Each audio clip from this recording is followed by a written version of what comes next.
Meh. All right. Select that folder. That sounds good. Done. Now we'll do it for reals. Okay, here we go. All right, in 3, and 2, and 1, and we're recording. Okay, so we'll do a live scene. All right, so this is a DM view. So if you don't want a ton of spoilers, if you're a player in this game, only listen, do not watch. All manner of spoilers are always hidden in the margins of every map, not to mention in secret details of stat blocks or whatever. We are playing with only 2 people tonight, because everyone else apparently 140-ish sessions is their limit. So it's just Julian and Sibo to finish up the rest of the campaign. All right. So since that's the case, both of you will have to answer the faxpiration this evening. Oh, that's fair. Yeah, we can do that. Okay. What do you mean Yeah. have to? We get to. Yeah. Oh, get to. Okay. Oh, this is a great one.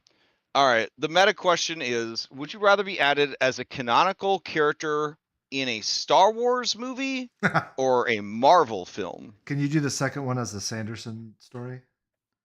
I mean that's No, an the auto. question That's is as yeah. I mean I know what you would pick. Dude needs to get on the ball. Where's the Sanderson verse? I You know, know, right? I ain't about to read a book to experience it. I need at least a Amazon Prime show. All right. While you guys ruminate on that, Julian, do you want to do the recap? I mean, you're the only, I mean, I could do the recap if you want. Give you a break this week. It's up to you. Yes, but if you do the recap, then all those points go to Lutheria or something. Okay. Right? She's got like 12 fanspo from the horny boys on the server, so she's fine. All right. So Julian, take it away. What happened last time? Yes. So previously on Mythic Odyssey, we as agreed with Hexia, we went to go parlay with the Kraken. But we weren't quite sure if we wanted to address him head on or if we wanted to be sneaky buggers about it. We did come up with some, deep sea diving apparatus ideas, but it would have taken time to execute. Not to mention, he's just a big, fuck off, ugly, powerful brute, and would probably known what shenanigans we were up to anyway. So, listening to Maya, we ultimately addressed the issue head on. Morale suffered as a result. It was a terrible experience waiting around for the Kraken to make his appearance. We did reach an agreement. We were able to get the stone that we needed, taking the dragon controlling apparatus off the board, and getting the piece that we needed to free the spirit trapped on Fire Island. That would possess my mother. Lutheria made an appearance, and going through Orin, her champion, made us a similar proposition. If we just gave up that stone, she could do so much for us. And her advances were rebuffed, as we are in agreement of how we were going to proceed. Traveling onward, we sort of discussed how best to prepare for the situation. So a lot of scrying was done.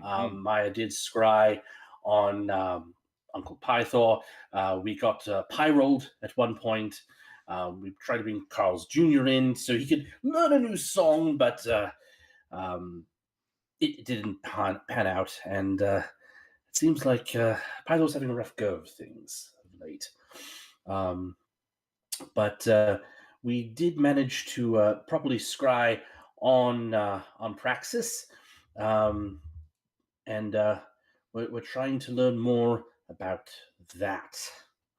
That's what brings us to now. Okay. Yeah. I feel I'm forgetting something. I mean, there was a heartfelt scene where Sibo's father was reminiscing about how much he misses and loves his wife. And then there was that scene with Halcyon and Hergeron, which kind of revealed, some of the inner workings of the Titan kids. and what they're getting up to. That's what some of the Yeah. story was. I forgot. Yeah, and then there was also something about somebody not playing along, maybe a king. If he wasn't gonna do his part, he might need to be eliminated. Mhm. Yeah, so there's a couple of important little tidbits there. But yeah, I will go ahead and add to your sheets the newfound resource of recapspiration. That makes it 2 now. Yes, where do I keep these recapspirations? They're probably in storage. There we go. Drag that out. And then can't drag it directly onto a miniature. That'd be crazy. Let's see. That'll be my goal next year. Is I'm gonna find mods that recreate all the convenience features I'm getting spoiled on when I'm running Pathfinder, like dragging shit right onto a miniature to get it to apply to the miniature. Cool stuff like that. All right. So, did you already have one from last week? Is that why you had the clover on you? So this would be 2. I'll drag a second one on. Yes. There you go. But I think you used a different token for Thursday nights. I don't know if that was working better within Foundry. Okay. But this Julian token's okay, right? Yeah, the Julian token's fine. Okay. And I'm checking it on my sheet just in case. Oh, okay. Yeah, it's an actual consumable inventory item now. That's. You can just favorite it, and it'll be right on your front page. See it? I'm looking in inventory right now, and it's being slow. Oh, okay. Well, on your main page, right underneath Battle Tax, is Recapspiration 2. Right. That's I see. Perfect. All right. So, each of you must answer this question for a bardic inspiration. Would you rather be a canonical character in a Star Wars film or a Marvel film? And I guess to a certain extent, maybe explain it a little bit. Julian, which one? So I think we all know okay. what the player would want to have happen. Right. But having been to Star Wars, is that where Julian feels like it would? I don't think Julian understands the rules quite of that universe. I mean, simple. Magic exists in all things except robots.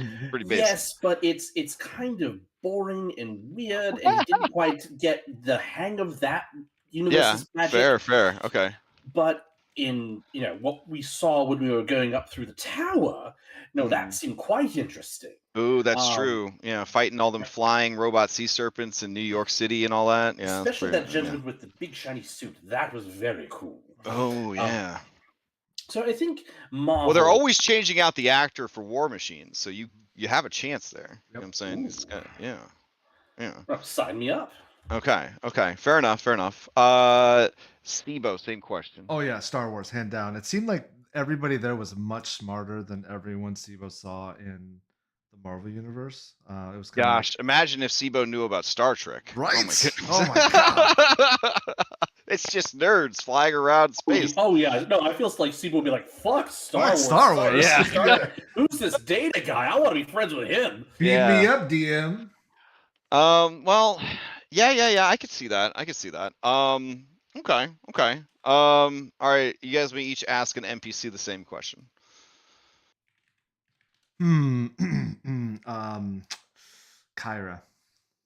Kyra. Oh man. Okay.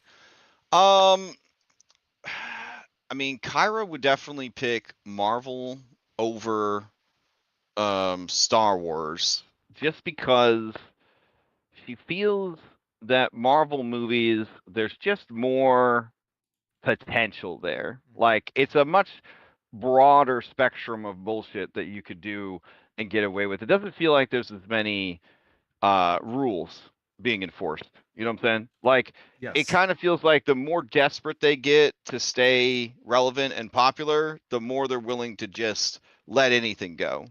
And for her, that feels right. That feels natural. So, all right.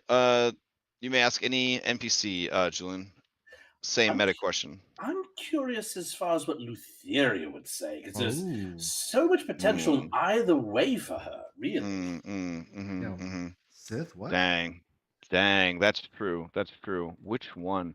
All right. Well, having dated Thanos, she would probably not worry about. He would probably not worry too much about joining the Marvel universe, in so much as she feels in the Star Wars universe, there's not a lot of hypersexualized big titty goth mommies, uh, you know, with ancient Sith magics. She feels like she'd be filling a niche Mhm, that just has been left unfilled mhm. That's fair. the entire time. That's very fair. She could bring that edge to the Star Wars universe that even the writers of the more controversial books were too afraid to approach. Like that's yeah, she would view it as a challenge to corrupt the Star Wars universe. Also, I hear a fun fact. She also just doesn't know how to snap, so the Marvel universe just does not Damn. like. I mean, I personally don't know how to snap, so I'd be shit out of luck. But yeah, I think there's so many like bad bitches already in the Marvel universe. I feel like she would rather be a new big fish in a relatively small pond as far as the bad bitch big titty goth girls Mhm. versus Marvel universe where you just one of like 100. Yep. So yeah. All right, great. On that note, we will Yeah, you pretty resume. much nailed it on that one. Darth Lutherius. Yeah, that'd be Because the amazing. only and you're right on that, because the only thing that comes close, I want to say, was Darth Talon, and when That's the red Twi'lek, yeah, right? Yeah, yeah, yep. yeah. That's the most like sexualized bad guy lady that I could think of, and it's just she didn't really get a lot of play, like it didn't really. Yeah. Well, I mean, I think I honestly haven't read that comic series too closely, but Hmm. like all that went away as soon as Lucas sold to Disney because they just Yeah. scrapped it all. Yeah. Yeah. I think that's the problem. There's like potential there for a more adult Star Wars, and we got a taste of it with Andor or whatever. You know what I'm saying? Like it, Yep. yeah, and Yep. like it showed that like, oh dang, this could be for adults too. We don't have to like inject Saturday morning cartoon energy into the franchise all the time, like so I Uh, feel yeah. Also, a lot of people don't know this, but if Luke had not come to save Leia when Jabba had her, she could have actually been that bad bitch. I'm just saying, she was Oh very close yeah. to yeah, canon to 100% canon, I mean, she did choke him out with chains. I right? mean, wearing a Yeah, metal bikini, yep. so And I will yeah, never yeah. look at a flailing tongue the same way again. Fair, fair. All right. So, we will resume the journey unless you guys wanted to do a theater of the mind Julian and Sibo backstory arc. Ooh. Back when you guys were working some angles, traveling the different islands and coastlines of the mainland, um, kind of kicking around looking for a purpose before you received your mysterious summons to the Oracle's challenge so long ago. I mean, I'm down for some shenanigans. That sounds like Okay. fun. Yeah. Okay. I've always been a little curious about it because at the time, this is how long the game's been going on. At the time, I think Solo had just come out, and like there was kind of this vibe of like Yes. right? Like there was kind of Yes. this vibe with your two characters, and like I just feel like it never really got explored all the way. So Until like, until Sibo learned Thailand, he was just yeah. all right, fair enough. Let me change the music out then. Mm-mm-mm.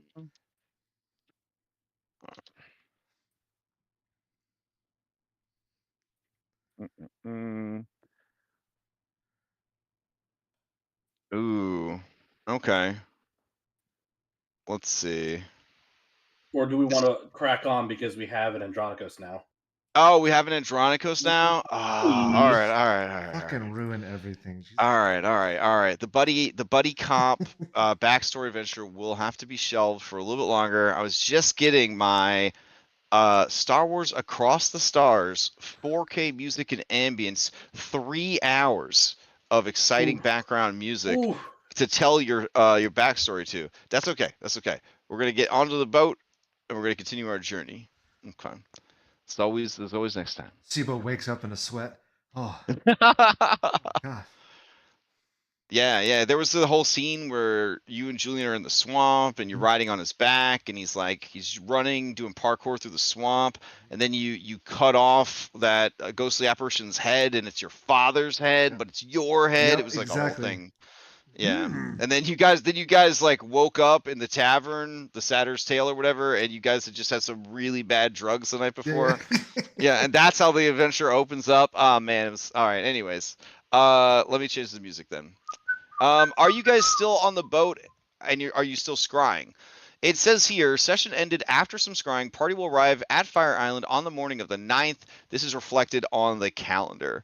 So did you guys want to try and do a couple more scries before you got there? I Maya's think the plan would be in was to agreement. scry Up, right?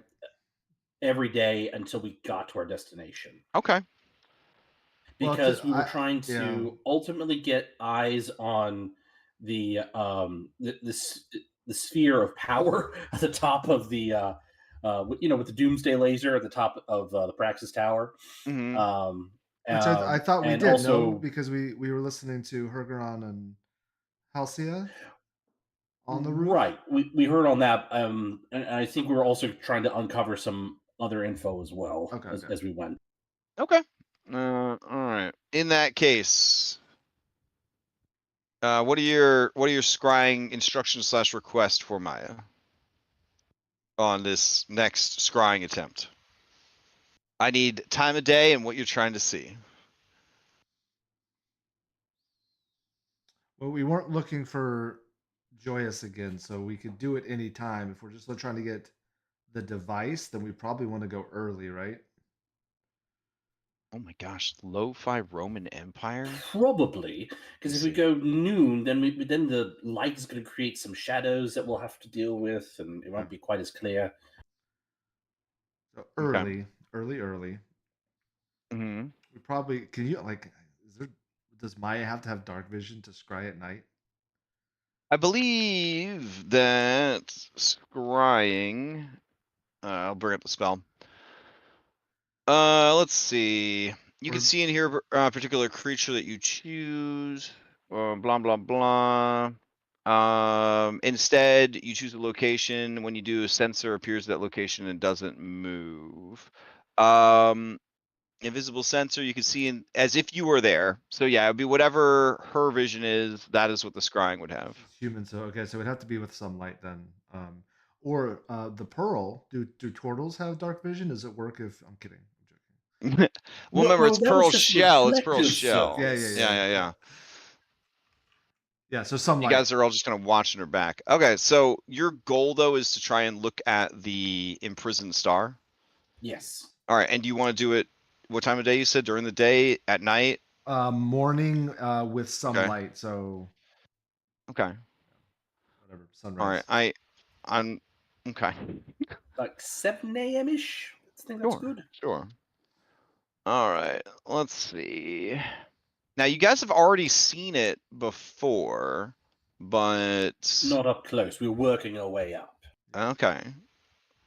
I could have sworn I showed you guys the tower, but let me see. You did, yeah. Hmm.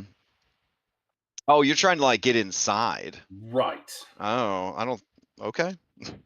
I mean, maybe not inside, but you get close enough where we can study it. Poor Maya. All right. Let's see. We need all vision. Where's the all vision robot? Oh, do we not have an all vision robot anymore?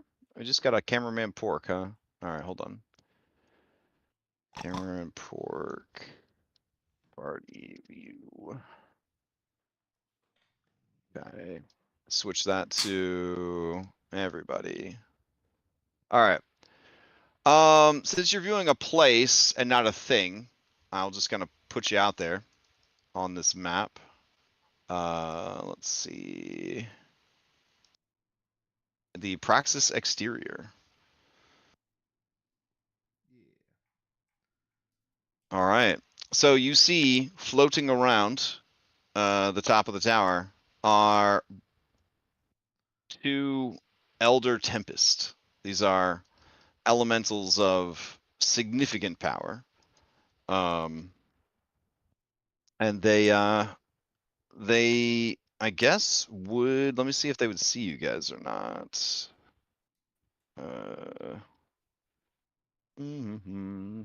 Hold on.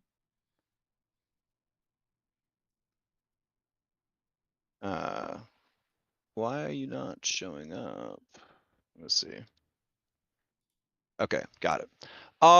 They can not see you guys, or not see the invisible scrying sensor. So they're just kind of vibing up here at the top of the tower. Inside the tower, all you can see is a blinding radiance.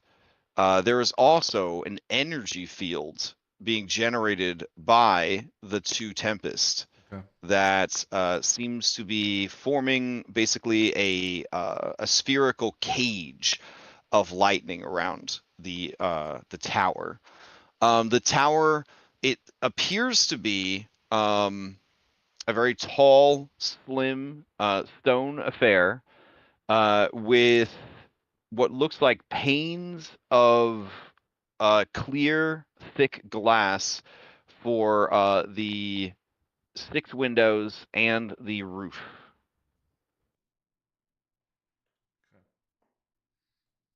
All right. Maya has very good senses, and so she senses from inside a sadness, a sorrow, a despair.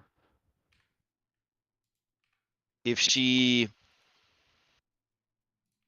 had to guess, she hears sort of a low murmuring or hum of energy that perhaps in the language of stars would be stabs.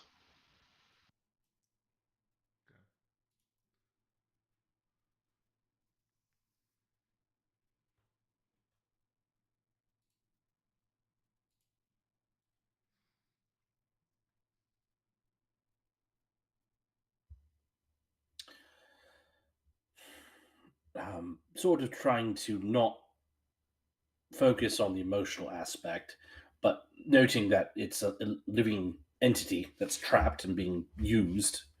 Um, do the does the glass appear to be shaped a special way, kind of like a magnifying glass, or is it just there to contain the prisoner and the elementals there Yeah, I mean, are doing more of the work? looking at the scrying surface, which is this beautiful and resplendent mother of pearl esque tortoise shell. Go ahead and give me a hidden crafting intelligence to see if you can kind of get a sense of it. Guidance. So that'd be private GM roll, right? Yep. Well, blind. Private, you Oh, would know blind, what it is. excuse Yep, me. yep. All right. The ninja, not the secret agent. That's why I was asking. Yep. Okay. You understand that the glass is interesting in 2 ways. One, it's not glass at all, but a extremely rare type of metal, referred to, at least in books, as glass steel. So it is essentially an iron that is clear like quartz.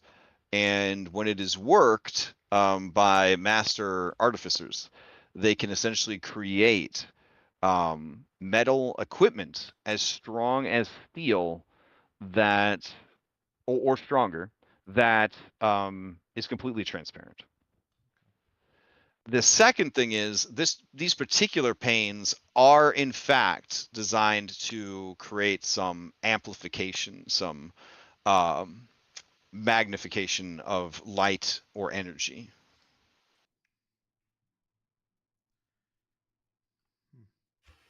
Okay. And it's the cage, if you will. It's stationary. There are certain angles that the star could perhaps emit its power through, but it's not a full 360 could turn any direction as Well, far as I can there see. are windows on all 6 sides, and the windows are of sufficient height that you can't imagine any angle besides right at the base of the tower that it would not be able to see. Got it. Essentially.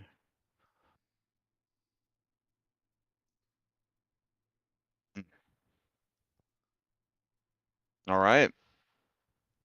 So as you kind of gather this information and study it, after 10 minutes or so, the vision fades. Wasn't there something we needed to do with a Tempest with the weapon? Yes.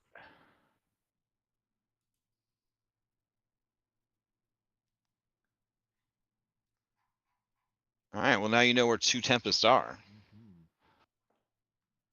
All right. Is there any other scrying you want to take care of before your journey ends?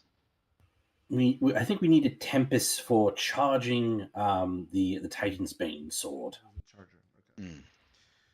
Was there anyone else we wanted? Yeah, to we know where a few others are too, though. Yeah, so apparently there's a nasty one right by the entrance down to the Nether Seas. Yes, Charybdis. Do you want to scry Charybdis? That's not a bad idea. Not a bad idea. I think But that it will be but it well is worth an our time. it is an order of operations thing. What is your next step on crafting this bad boy? You just baptized it in the flames of Typhon's Maw. So what's the next step? Is charging it with the Soul of a Storm. Oh, okay. That is step number 2. All right. After that, we have to cool it in the rains of the Nether Seas. Then baptize it with Titan's blood.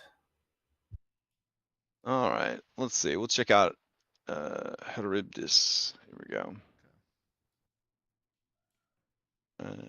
Let me modify some things. Okay. And I'm assuming you do this during the day, like kind of same time. I Yeah, think it would be one of those things where we discuss what we've learned and then discuss other options. And well, when we're heading that direction, might as well be forewarned. Okay. Yeah, a couple hours. All maybe. right. Okay. So I will drag an actor over.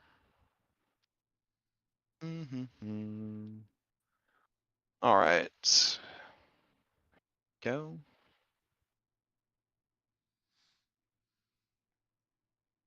And activate.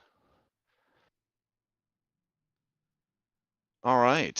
So as you kind of scry Charybdis based on the legends and stories and whatnot that you've heard of it, what is revealed to you?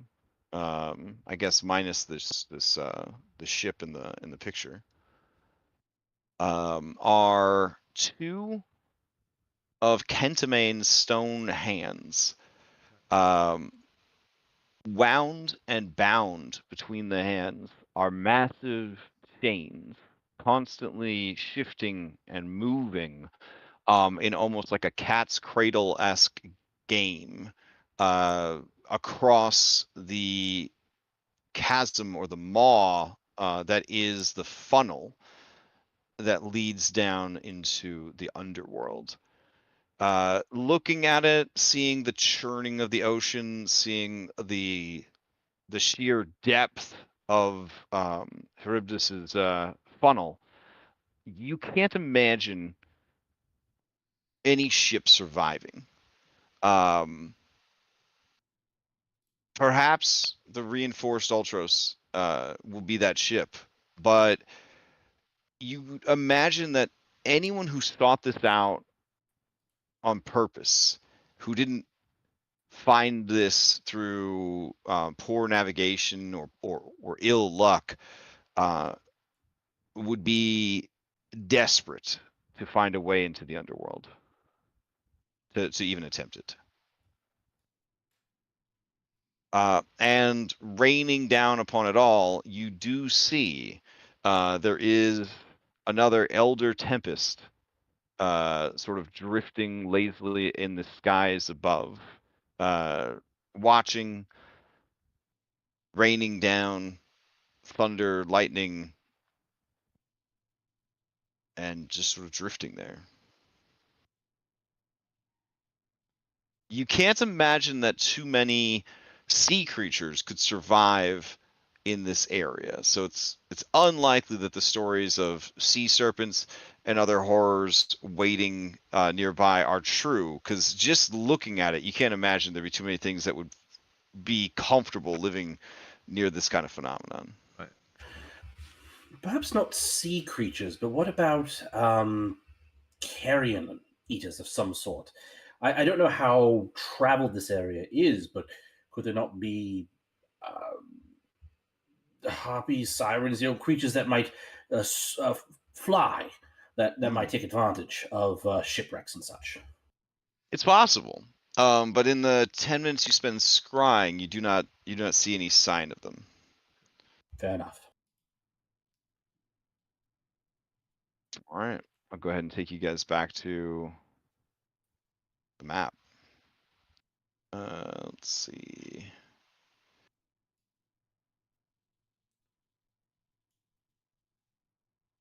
Right.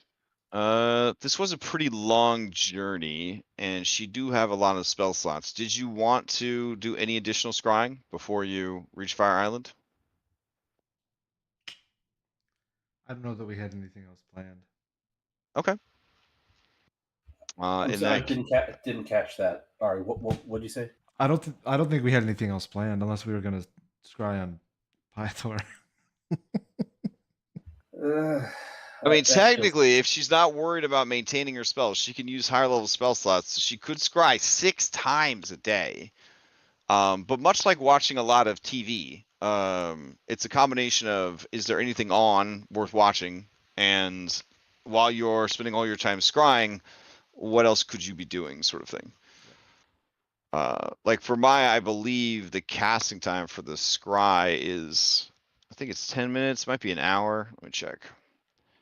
Yeah, it's 10 minutes to cast and then 10 minutes to experience. It'll rot your brain if you keep it up. Is what I'm saying. There are creatures that get hooked on scrying. Yeah. I feel like Kyra comes up to me as I'm studying things. She's like, if you're too close to that shell, you're gonna burn your eyes out. Burn your eyes out. Yeah. Mm. Anything good on Scrivo? Yeah. So, yay or nay on any more scrying? I think we. I can't Andronicos, think you of got anything anything? else, Warren? unless others have suggestions. Does scrying work like cross-dimensionally? Like, would be just out of curiosity be able to scry on like Julian's dad? Let's Nether see. Seas?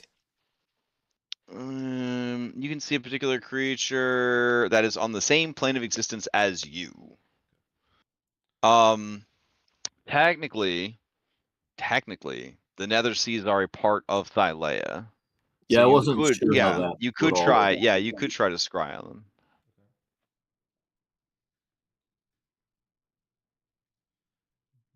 Do we want to do? It's up to you, Julian. But I don't know if I don't know if I want to do that. I don't think I'd be. Now, if she told you the truth, she said she escorted him to the Elysium Fields herself. So Elysium Fields would not be a part of this plane of existence. So this could be a good litmus test if she was telling you the truth about that. Or if you try to scry him and you can't, he either rejected the scrying somehow with a very high wisdom save because Maya's got an insane spell DC, or his soul is stashed somewhere that can't be scryed, or his soul was completely and utterly destroyed. Yeah, see, sometimes knowledge is is not great to Cuts have. two ways. Yeah, exactly.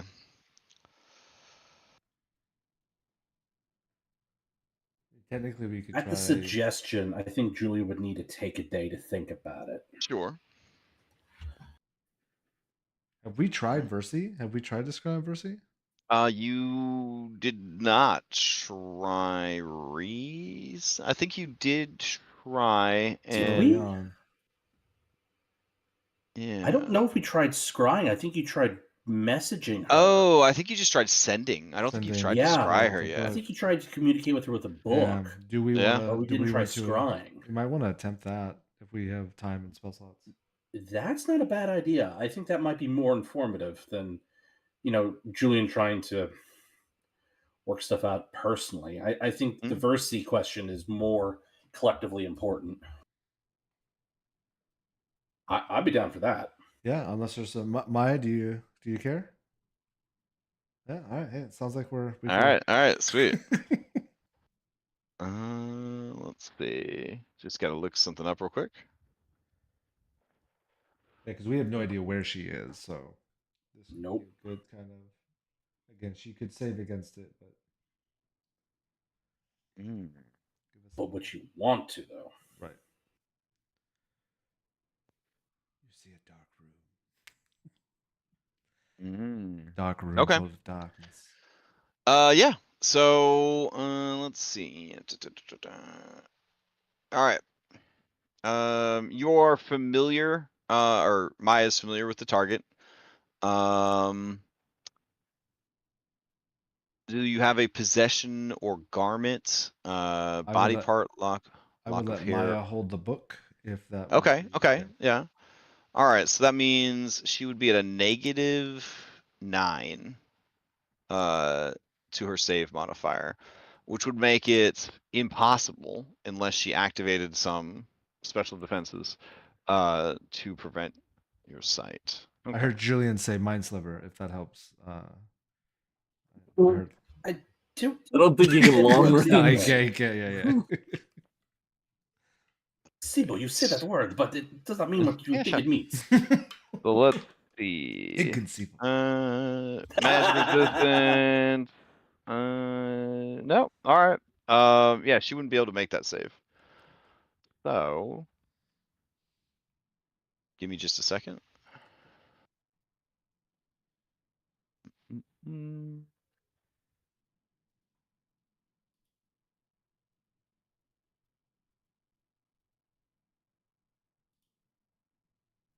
Now, this will be pretty spicy.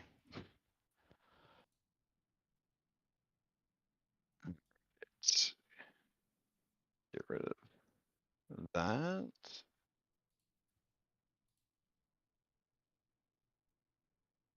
All right. Hold on a sec. Mm-mm.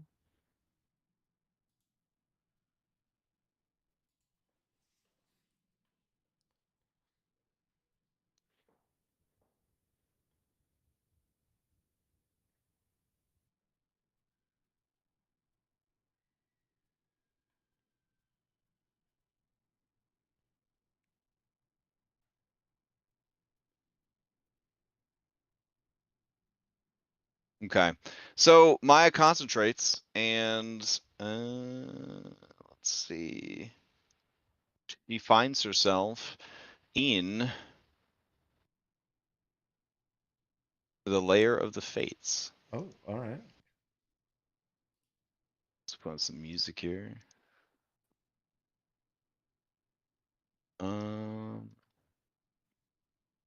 That's not creepy at all. Right. Cameraman Pork reporting for duty. So scrying within 10 feet. There we go. Okay. Now she hears the shuttling sound in the background of a loom of massive size being worked. And she sees suspended like some marionette from strings tied to the tips of each of these fingers from this hand of Kentamane is Versi. Her body looks completely devoid of life. Her eyes stare sightlessly, and her body does not move at all.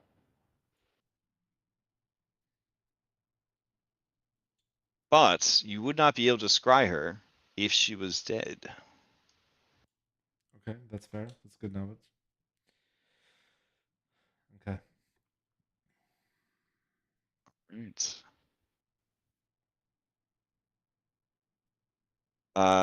Yeah, looking at her, trying to kind of gauge what's going on. Sibo, go ahead and give me an intelligence medicine and also an intelligence arcana. Okay. I don't see my guy. Hold on.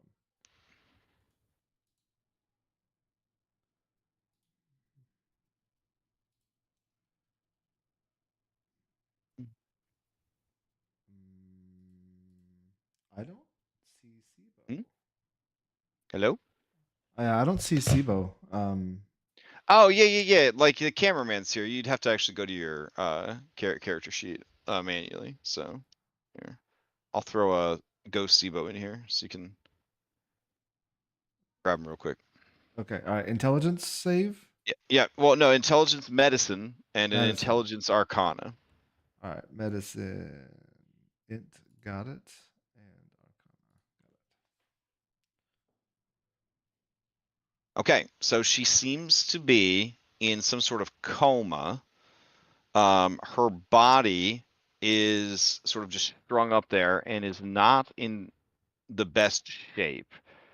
You realize with your arcana that her soul is not in her body. Okay. Her body's still alive, but her soul isn't there. Correct. Got it. Okay. So the body is wasting away. You can see that it's kind of emaciated. It's she's basically kind of cannibalizing her own being, but whatever is her soul, whatever is her spirit, is not in the body. Okay. It is likely being kept somewhere else. Okay. And this is like that, like magic jar thing that I learned about. Like something like that would be okay. All right. Yep, magic jar would be the easiest and most common practice to trap someone's soul. As you were studying it, Granny Morta looks over and says, "Do you like what you see, champion?"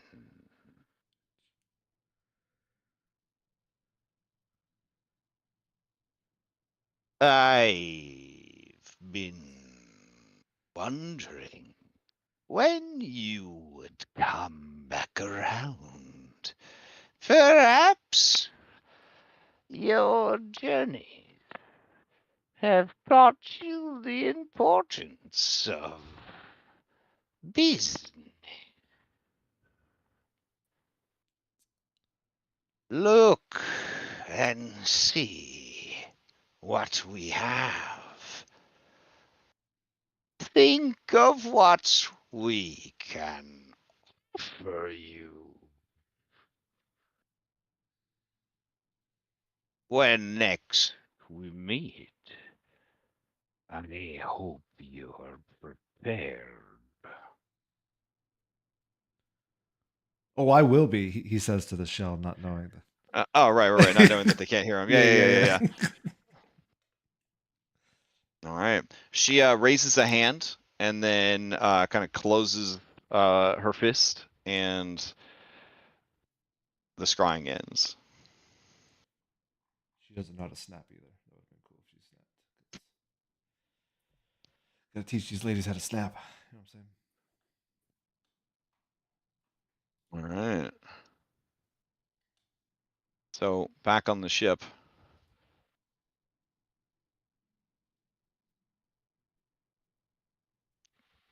Carl keeps belting out some phenomenal sounds on his electric piano.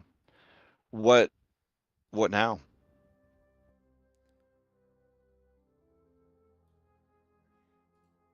So we're going to the fates after this, right? Or are we headed to the fates now? What's going on? Well, you guys are en route to Fire Island.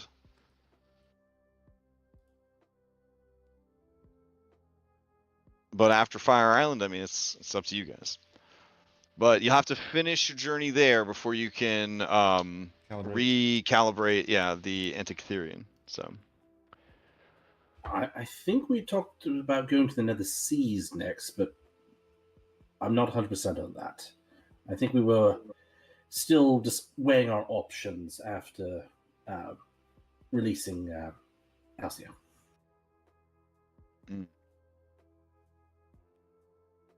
all right, True. Okay. you guys. I just remember some otherworldly voice saying, "Oh my God, guys, fuck off. You can decide this later." What? Who said that? I don't know. Scottrick? Listen. You're already heading there, but yeah, you probably need to figure out what to do next. This is why knowledge is so dangerous, guys. Sometimes it's better not to know, because the more you know, the more you're responsible for. Knowledge is carnage. Yeah. Knowledge is a burden. Ignorance is Bliss? yeah, one might say. One might say. How can you feel bad about something you don't know about? Okay. Any other scrying before you reach Fire Island? Because I mean, it's right there. No, I don't think I want to do any more scrying after that. Okay. Yes, after witnessing what became of Versi and learning just how detrimental having the burden of knowledge could be, Julian will he won't be happy with his decision, but it will help him keep a clearer head moving forward. He will not scry on his father. Fair enough. All right. The night before you reach Fire Island, Lutheria arrives on your ship. By arrive, I mean she slashes a gash in reality and then steps through it onto your boat. Hey, it's me. Nice. Hey, can you guys hear me?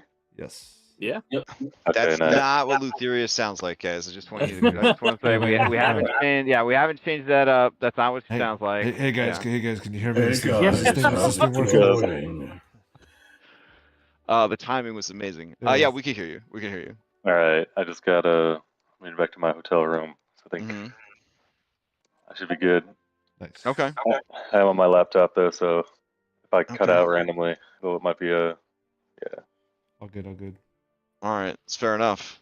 So as she steps through onto the ship, she looks around at all of you and at Orin in particular, and she says, "Your journey is almost at its end. At least the one involving Fire Island. I did not hear back about the offer I made, so I thought I would pop in to see Let's see what you did how there. it's going." That's good. That was pretty good. Let's see. Orn will turn to the others.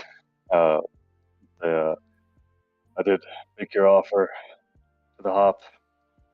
You would free Halcyon in exchange for the key, the orb, which you would use to create a dragon of your own. No. I wouldn't just free Halcyon. You can already free Halcyon. It wouldn't be much of a deal or a bargain or a victory for you to give me something you already have in exchange for something you already have. I would free Halcyon and then some. Oh, You seem eager to release Halcyon. By now, I could only assume that you are aware of all of the imprisoned Titans. And who could ever stop at just one? I could also release another that was placed in my care. The father of the ants. Scott Way. Talus.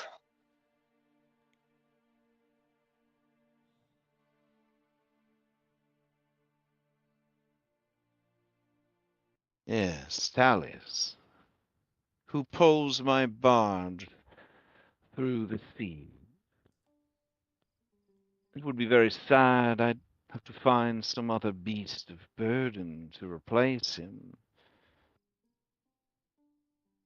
But I am open to such a deal.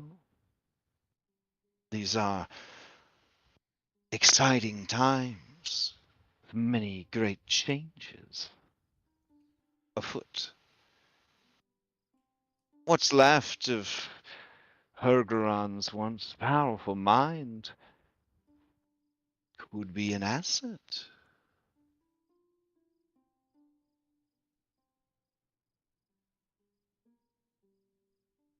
That's like a 2-for-1 sale. Hmm. Over the SIBO network. Warren's going to say, do we even? We don't even know the countenance of this Talius. All we know of him is that he's created the Myrmikis and was duly punished for it. I think we do it. Uh, Yeah, I think we just say yes. I think we do it. Yeah, I think. Yeah. hmm.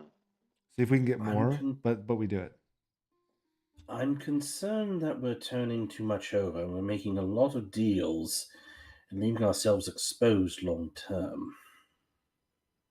I would I'm not argue that saying I'm no. I'm sure just saying let's Talius. think it through.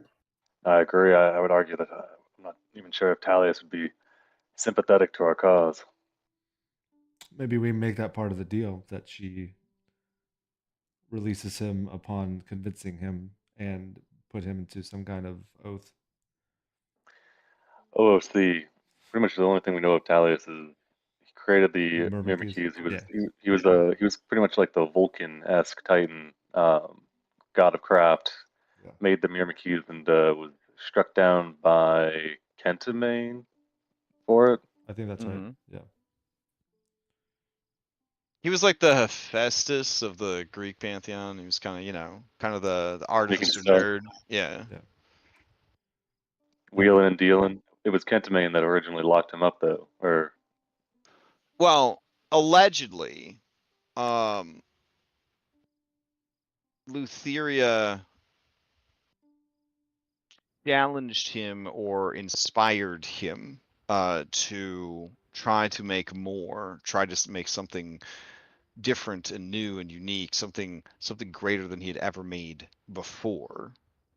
And he made the Myrmikis, and when Kentamane looked upon them, he saw with his 100 head and 200 200 plus eyes, what a terrible mistake that they were, what a danger they held, and was thrown into a fury, um, the likes of which haven't been seen in a very long time.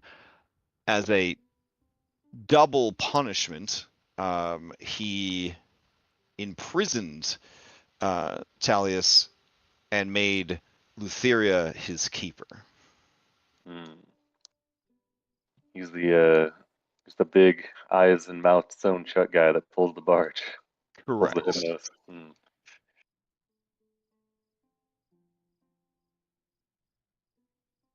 Yeah, I mean, we have some history and rapport with Halcia, but we have none of that with Talius.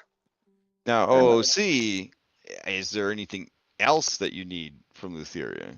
Because if she's willing to bargain, I mean, What I if think rather than a possibly half-mad Talius Titan free, or any other Titan being freed, we should ask for some additional discretion when reviving those of us that we attempt to get back here as a prophecy, or crew members otherwise. If we can get her to agree to set her personal feelings towards the soul aside when making the resurrection, then that could give us some assurances when we have crew members and crewmates that are less agreeable with the goddess of death.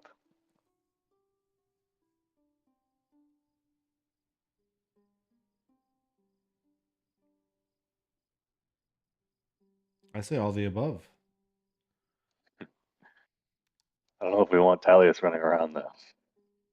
I mean, we could have her put him on a leash. Do we really want a leashed Titan? I mean,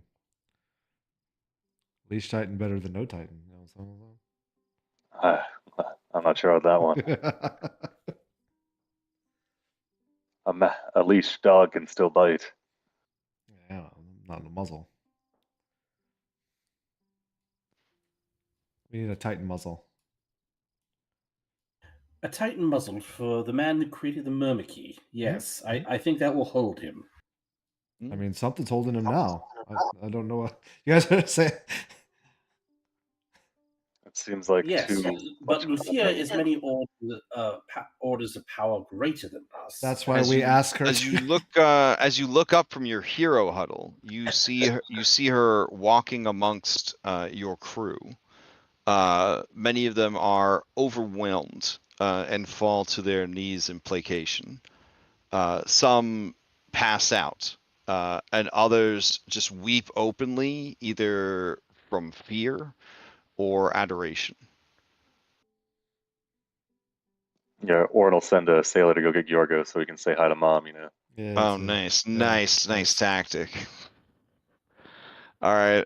Her nose crinkles up as she detects his stench before he appears. And loudly, he professes his love, his adoration, his loyalty to her, and he just gabs at her constantly, slowing her passage through the ranks of your crew. That'll buy us some time. Quickly though.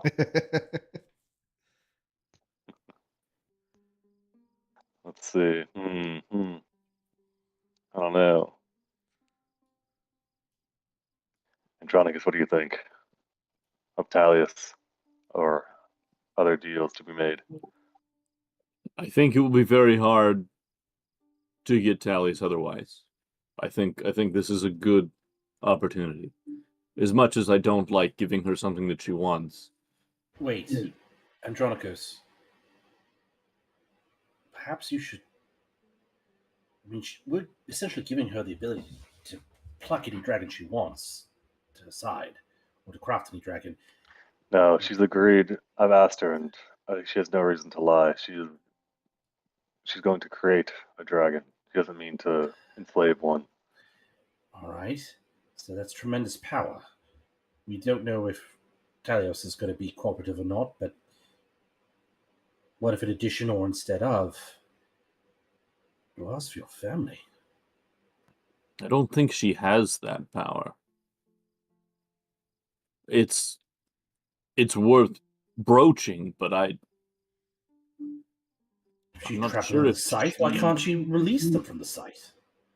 It would uncomplicate some matters. I mean, this might be a golden opportunity. She's affected by what's happened to me, same as everyone else has. So it doesn't. Wherever they are may have something to do with her scythe, but I don't know if she's fully aware of the situation, if she's able to be. Yeah, I think we put it on the table though. But yes, I agree. So you want to ask the goddess of death for her scythe? Not specifically. Not for the scythe specifically, but for the removal of those specific souls. Oh, interesting. Okay. All right, so on our shopping list we have Talius, get out of jail free card with for a leash. Hawkins Tallius with crew. a leash. And And a muzzle. Andronicus's, what was it? Your fan art? Your something that was that. My Yeah, family, We'll let you ask my that one. entire, my. I think he's just referring to that charcoal drawing. Your uncle? You have a favorite uncle? All right. Maybe I'll Alright. just, when it gets to that part, just pass it off to me. All right. That's fair. And then off in the distance you hear, Again, I got this new power where people could be inside me. And when they're inside me, they feel really special. and she says, I too have that power. Amazing.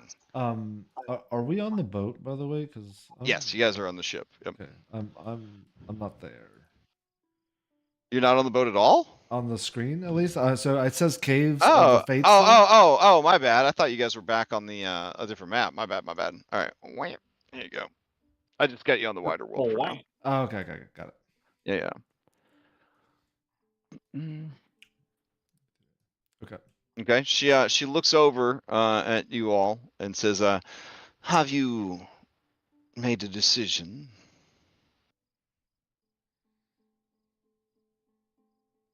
What can you guys hear? Okay. I'm confused by that. With Warren will turn to her and say, we would like to Yay! make some counter offers if you would hear them. Welcome. Gladly. Knowing what is important to you is important to me. This is who we're talking to. In addition to freeing Halcyon and Talius, we would also like to request that should one of the 5 Heroes of Prophecy or a member of their crew make their way to the Nether Seas, an untimely demise, that you would accept due payment in the form of diamonds or otherwise for the return of their droll. soul, leaving your personal feelings aside towards the individual. Why are you dancing around it? You know you're talking about Maya. Horn will grimace, but he'll nod. Maya has been nothing but disrespectful to me since the beginning of your journey. She's been extremely pietous towards your mother, though. And Yes, she well, respects death and nature, the way of things in her own worship. her sacrifices deprive me and the souls she sacrifices from their natural order. But does not recycle their power back into Thylea. I do not find that my mother lacks for power.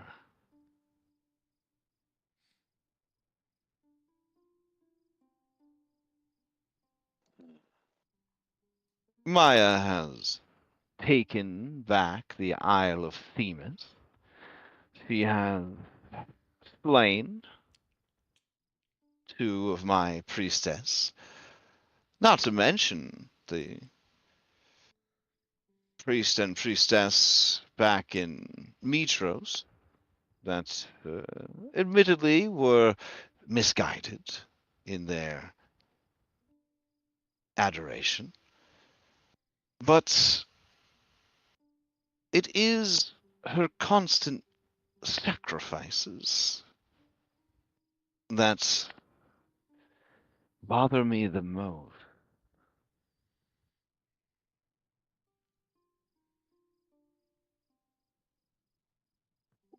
But if that is all you want, There is then one more thing, and I'll let Andronicus ask it. which one is Andronicos? That's Blue me, one there. Andy, Andrew. Remember? One out there in the little rigging, the outrigging boat that we've got tied to the. I have Keel. to go. No, I'll just shout. It's fine. She goes You and can just walks. lean over here. Yeah, she walks to the railing and looks out at the little boat being dragged behind the ship. What's I wrong give with her- him? I give Does her he a have a coy little disease? Of sorts. I'm just really hot, okay? Oh, Yes, he's you could say- cursed. Yes. Do you want me to uncurse him? That seems simple enough. Oh, Andronicus, is that what you wanted? No, no. So you like There's being enough. cursed? Sort of. There's enough plus sides to this that we're thinking it's short term worth it. I Remove see. all curses.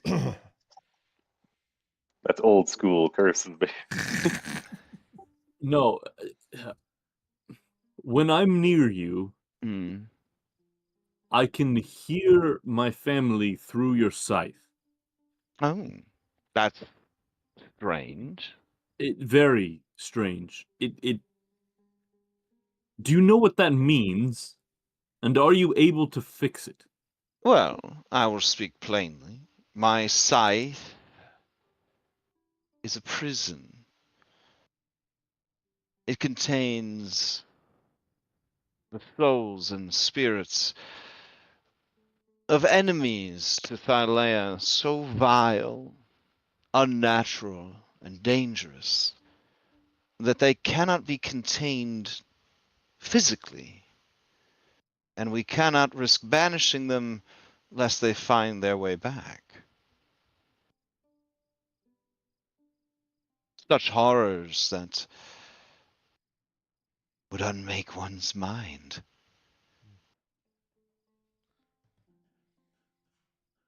How do things get there? Do you slay them? Yes. Was your family some nightmare manifest? they were Some psychic horror from beyond reality that sought to unravel the fabric of creation? they're no more of a nightmare than I am. We're from Sidon's dreams. I suppose maybe us turning on him is his version of a nightmare, but Well, it's certainly not a nightmare that I would care about. that's I Perhaps agree. you are mistaken. Perhaps you are just sensitive to the creatures trapped within, and they are calling out to you, befuddling It's you. you think it might be some sort of trick to try to get me to unleash them or something. Oh, no doubt. They whisper to me constantly, begging for release. Julian would know something of this. Imagine Esther, but 1,000 of him.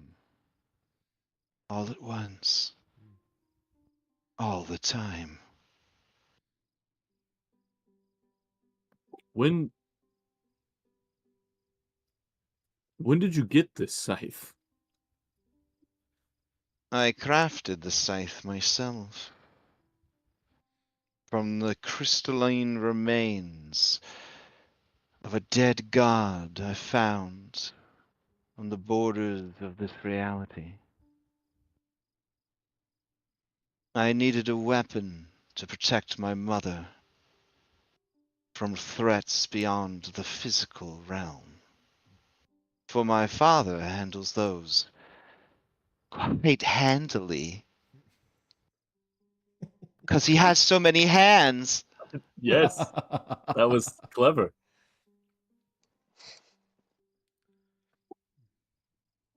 So you don't think it's possible that they're actually imprisoned there? You think it's all just a manipulation, just a I trick? may have killed them and forgotten. But Have you ever heard of anything like this curse that affects me before? I don't know what the curse where you have to sit in a boat. No, that one's from a like fire elemental heart thing. That we understand that one. The one. So I've told you this You have before. sex with a fire elemental? Are you sure it's not a disease? No, I consumed its heart on accident. And you were cursed for that? Yes, sort of. Yes. Hmm. It was like That an just auto seems. attune thing, and I can't turn off this heat radius. No, I've never heard of a curse like that, and it honestly sounds rather lame. Thank you. But that's not what I was No, so I've told you this before, but you can't What if remember. we've met I before? Yes, I multiple assumed times. that you were a new member of the team. No, we've met multiple times. Are you sure? Yes, this is the curse right here. This is the curse. I remember a boy named Andrew on Exile Island. He was very confusing. So the we one that took was him dissected by apart. your Yes. Yeah, that was me. Well, look at you, all back together. You That's also wonderful. did that. I did that. Yes. Huh. This is the And this is the how problem. do you This is repay the me? By curse. having sex with a fire elemental and cursing yourself? Some I people. didn't have sex with the fire elemental. I didn't have sex with the fire Do elemental. I you didn't have want to sex be with the Queen cured of Mitros. of this fire elemental curse or not? I'm No. trying to. You're being very tedious. The curse of you not being able to remember things about me, of no one being able to remember things about me, of Listen. my family disappearing. I don't know much about you, but I don't think forgetting someone like you would be a curse, honestly. Even if it was inflicted upon you and not your own choice. Impossible. No one would have the audacity to do something like that to me.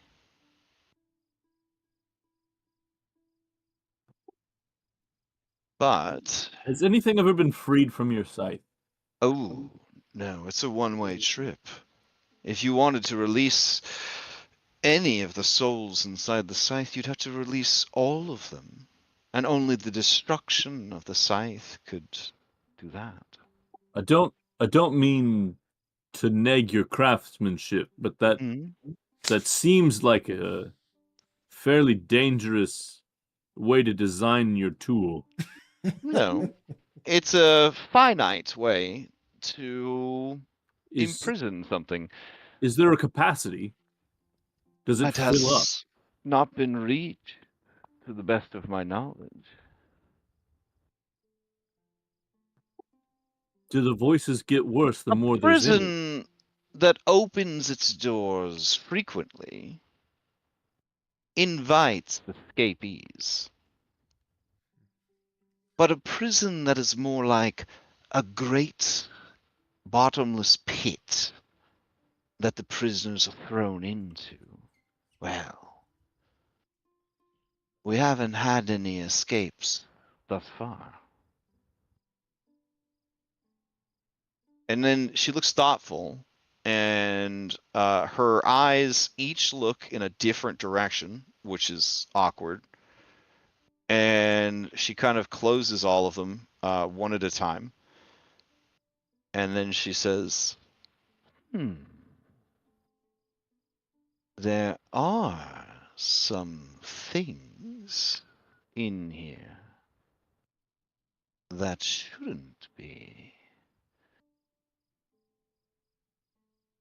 Ooh, how terrible. How dreadful. I shudder to think what remains of their sanity being trapped in there with those things. Then let's hope that's not true. Let's hope it's just those creatures trying to manipulate me. Yes, but are they manipulating me as well?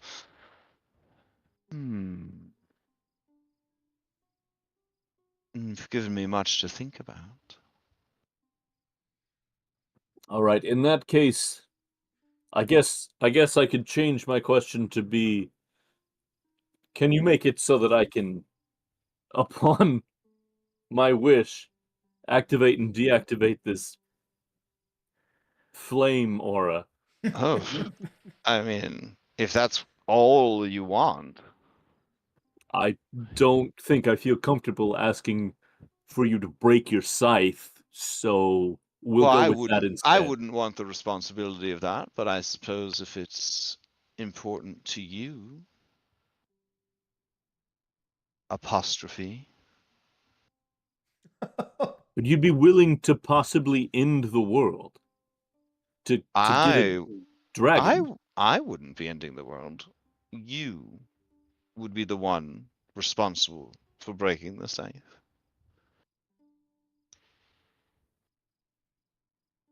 How many things have you imprisoned there? Well, hundreds. Some were they to manifest physically, the size of mountains. Each one seeking to tug on the threads of fate, to unmake reality, to send this plate spinning towards the ground to shatter. Like Are your they? friend, the plate. He says hi, by the way. I reach down and I touch the holy symbol of the plate of legend Mm. that I wear to this day. Sibo touches his. Are they hostile to each other, or Certainly. But more so to those of the prime material, those who seek to live in the natural world, to follow the laws of nature and sanity? It's quite a predicament you place me in. I think Quite a we would predicament you need. yourself have been placed in. Who did I think this to you? I don't know. I can't.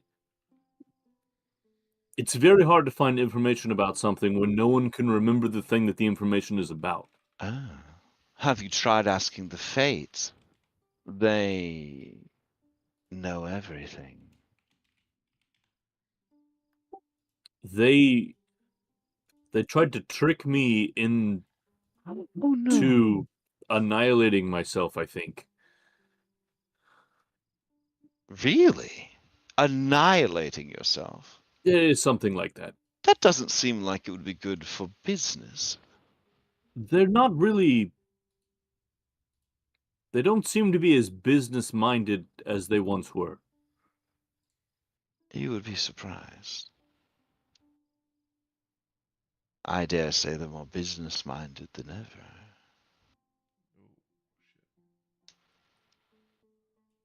Maybe you just got off on the wrong foot. You did, after all, manage to get cursed by a fire elemental. Maybe you're just not a good people person. That's fair, actually. It was dead at the time. Well, it was nice meeting you, Apostrophes. I hope that you find your falafel or whatever it is that went missing. Now, How much she of this turns combo did we get? she turns back to the rest of you and says, I don't appreciate having my time wasted. I have a lot to do. Over the CWO network. What will ask? Andronicus, did she turn down your request? Yeah, sort of. Did she? All she Well, said was you would have to break the scythe. That's all she said. She didn't say she wouldn't give it to you. yeah, I don't know if Warren can remember the request, so I'm not comfortable with doing what I would have to do for her to honor the request. hmm. It is a pretty good curse, you know. Fire powers in exchange for aura. Anyways, So what we have so far on the table is I get one orb to ponder on late nights. You get a Halcyon and Alias and your Talius word has or Maya returned. One coupon. All one right. coupon specifically for Maya. Question So, mark. all right. One Maya coupon and Halcyon's freedom. If there's only one for Maya, Talius, it shouldn't be that much of a All problem. right, isn't it? all right. How about this? I'll free Halcyon when you arrive at Fire Island tomorrow. Check. You come down and see me, bring me the orb, and on your way, catch me a pair of nether whales to replace him. And, starting immediately, 1 Maya coupon. Yes, but how do we know that you won't make us immediately redeem it when we try to get back up to the surface after delivering you your whales? I'm assuming that you've done your homework and have cuttings from the heart tree. I wouldn't be wasting my time with you if you were complete idiots.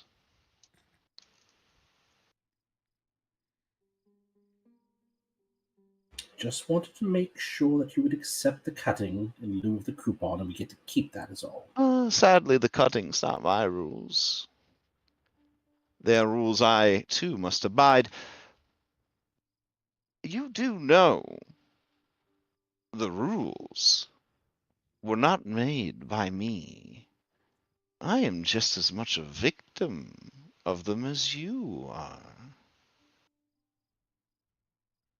The Fates and the Furies, they have us all trapped in their web. They were put in charge by my mother, and we are simply servants in her palace.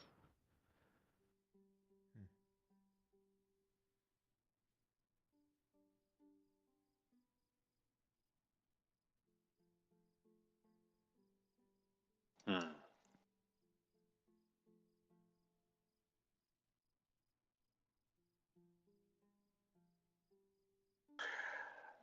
Over the SIBO network, where I'll say, I think this is agreeable. Now, you said these are what, nether sea whales? This is OOC. Mm-hmm. Yep. So we have to get them once after we've gotten Yeah, after we past go Kentiman's into the Nether hands. Seas, yeah. Hands, excuse me. Mm-hmm. Sibo, give me a quick history or arcana check. Okay. All right. Do that. Do we want to try to get the removing the curse part of my fire elemental thing in there also?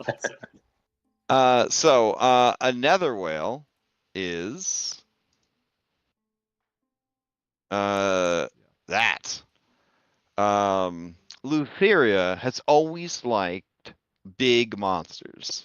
And so when she was assigned the task of building and running the underworld, she brought with her some of her favorite creatures from the surface world, and of course there were whales. Unfortunately, as the nature of death and necrotic energy and bad vibes and madness and all that settled in, and the seas became a roiling turquoise mess of acid and liquid madness. The creatures that dwelled within were never the same.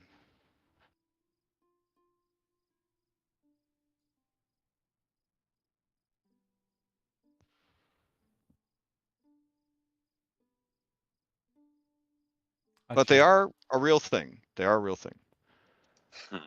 Rumored to be And of the also they look 20th. real cool. Yeah, rumored to be of the 20th level with a 40 strength and a 40 constitution. They would easily destroy any ship or being that would interfere with them. We need 2 of them. Yes. Apparently, Sibo, they do have a love for music. Ooh, all right. What's their intelligence like? Can they be reasoned with? In life, they were quite smart, as whale do, but in undeath, they are pretty much just the biggest zombie, hopefully, you would ever have to face off against. Do they count as a sea creature so I can talk to them? They no longer do, unfortunately. They are undead. We just play some music. Yorgos But is undead. Andronicus, you could turn undead yourself, and you could talk to them if once you're undead. I Yorgos would is say undead that is if you all were the time. undead, I would allow your speak with water animals to apply to undead water animals. Yeah. Oh, I could be like that one badass version of Aquaman when he was a zombie. I don't think badass version of Aquaman can exist in the same sense. Hey, Unfortunately. fuck off. Aquaman's Everybody- amazing. Listen, anytime those DC characters turn into zombies or vampires, they all get cooler. They all get cooler. Facts. So. All right. She getting bored begins to walk amongst your crew again. Lutheric, come back. The sobbing, the hysteria continues. As you say, when we Mhm. arrive at Fire Island in exchange for the orb, you will free Halcyon. When we arrive at the Nether Seas in exchange for 2 Nether whales, you will free Talius. And should Maya fall on the material, you will return her. And if we could Once. add one more. Dang, you tried to flip that fast. If you could add one more thing, if you could allow Andronicus some measure of control over his fire elemental gonorrhea. Hmm. Which one's Andronicus again? That's the one in the Me. boat down there. Andy, Andrew, There's a Andrew, man in the please. boat. Apostrophe. Yeah, not the one next to Different man Talise, boat. the other one. She sashays over to the railing. She looks over. Oh, he's in a Yeah. little boat. I sigh heavily and then I wave again. Well, hello. Why do they have you in a boat? Are you diseased or something? I have a curse from a fire elemental. Oh, did you I try to consumed the sleep with it? heartstone of a flame titan. I see. Normally, that seems like it would be a good thing. Yeah, it does this little. It's really, really hot around me, and I can't turn it off. Sure, I know what that's like. Yes. Hard to handle. I want to look at the camera. Well, sure, I can remove your curse. Anything else then? No, I believe that's all. Well, not remove it. Well, it's not so much removing the curse, but Oh, giving my it like goodness. an on-off switch. I'd I like the don't curse have part. time for that. You can either have it or you can't.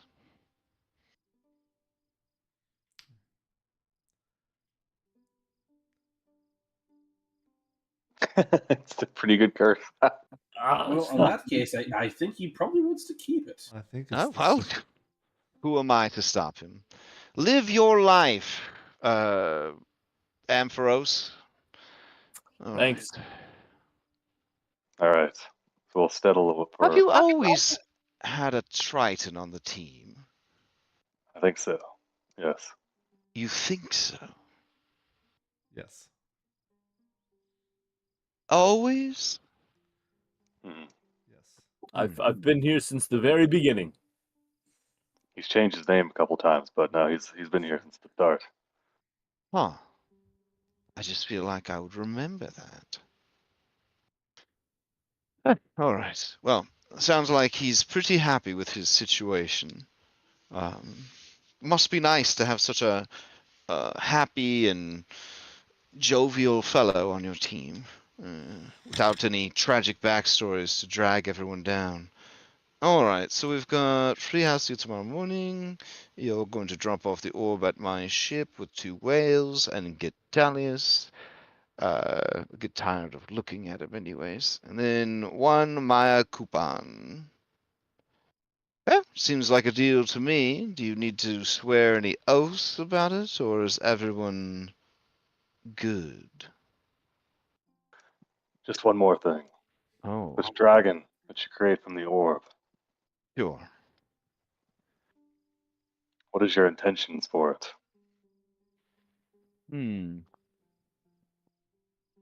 I don't know.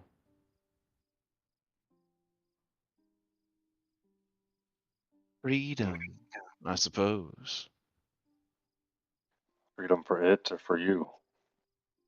For everyone.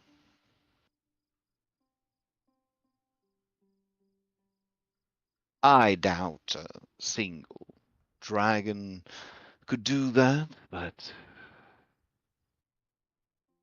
it's worth a shot. Hmm. Very well. Orin will look for any affirmation from the others. Andronicus thumbs up because you probably can't see him nod very well from this far away. Go to the railing to get your acknowledgement. I mean, SIBO network. All right, Julian. Julian will nod. Wonderful. Well, We have an agreement. I have much to attend to, so I will be leaving. And she takes the scythe that kind of floats behind her, and she slashes a gash in reality and slips through. So, do you all remember the part where she said that that was made from the crystalline remains of a dead god she found on the periphery of the realm? Yes. Yes, I heard that as well. Okay.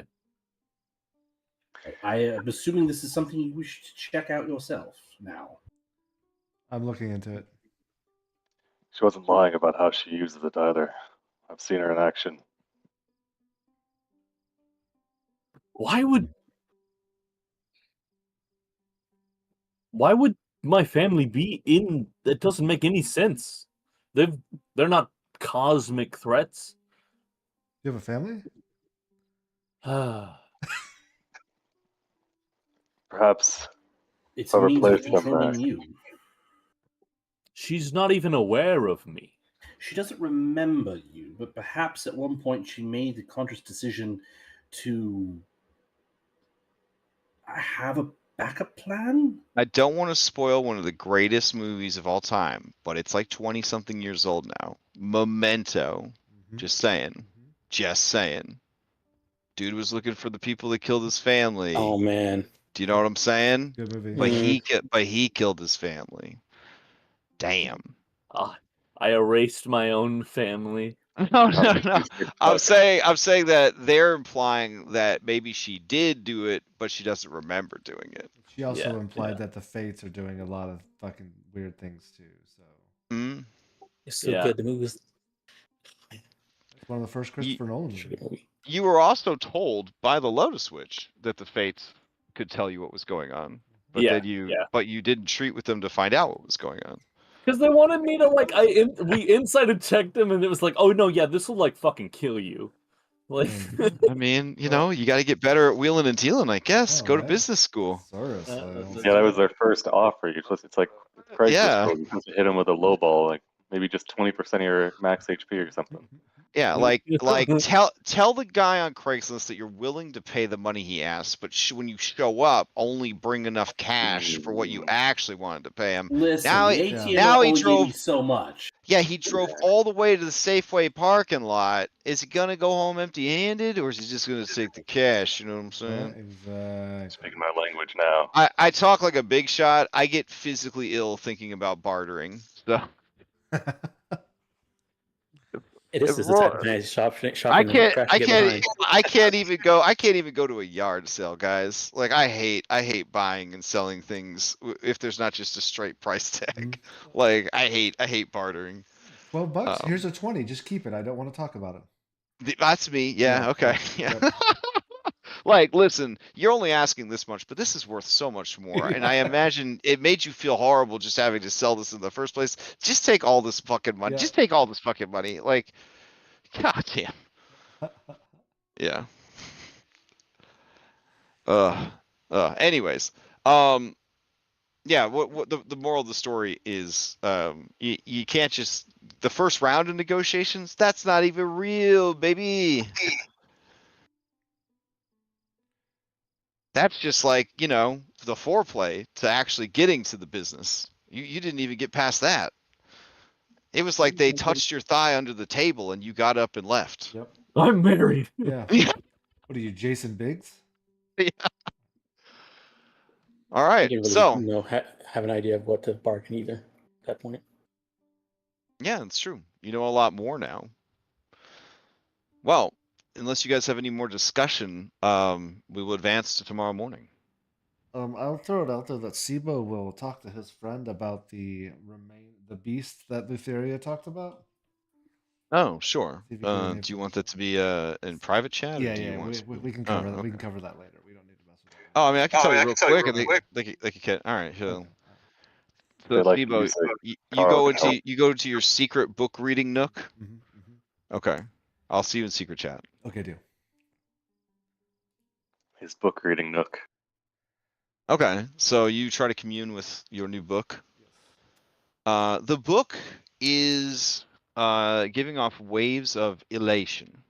It very much likes Lutheria. Okay. Okay. That's good news. And when you ask it, what are you asking? About He'll remember it, but it's the beast on the edge of whatever the plane that she. wow. Yeah. So the book says that I do not know where or how she came into possession of the scythe. She had it when I first met her, an implement used to protect her mother from harm. I feared that she would use it on me, but she looked into my heart and saw my intentions were pure. She spared me, and her mercy was a kindness I had long forgotten the feeling of. Okay. Mm. As a quick follow up, I will also ask about the timekeeper that the mom mentioned. Because I've been meaning to ask about that. Oh, okay. Yeah. The book says, there are many who would play with time. They are dangerous to themselves and to others. They are hunted and unmade for their insolence. I have been on the receiving end of many punishments, and some would say have committed crimes, but never would I have been foolish enough to play with time. Okay. All right. Cool. Mm. All right, thank you. All right. All right. She offered up to Andronicos to do a thing with it. She's like, I'm not going to be responsible. Yeah, she sort of implied that, no, yeah, I'll give you the scythe and you can break it open, but I'm not going to do it. She's But going to give you the nuclear launch code. also, the reason she's descended into utter madness was 100% the scythe, right? Like, more or less. That was the implication. Like, definitely. She what's drew going the on. analogy of, oh, Julian, you've been dealing with Esther. Well, imagine I'm dealing with 1,000 Esthers all the fucking time.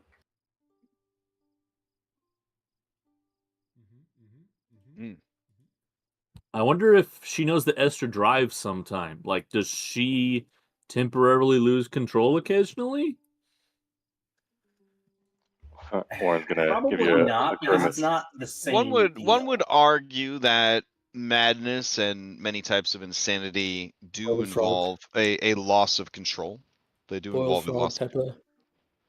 Well, boiled frog for sure. Like, many maladies, they, by the time you realize it's too late, it's too late. But as far as like, Esther driving versus madness driving, I mean, that's one of the defining features of it, right? Is that you are not in control. You are guided by impulses and ideas and perceptions that may or may not even be real.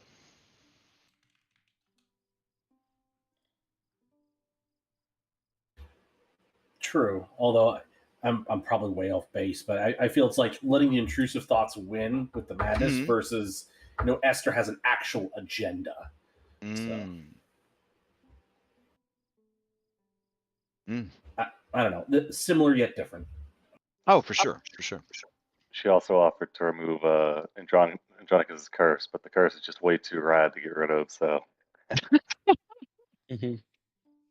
Yeah, I need to do. Yeah, Do we have a thing looking where we can back talk at to it, she's Vulcan? like, what are the odds that they had two different Tritons, both cursed, in boats dragged behind the main boat? one on each side, Yeah.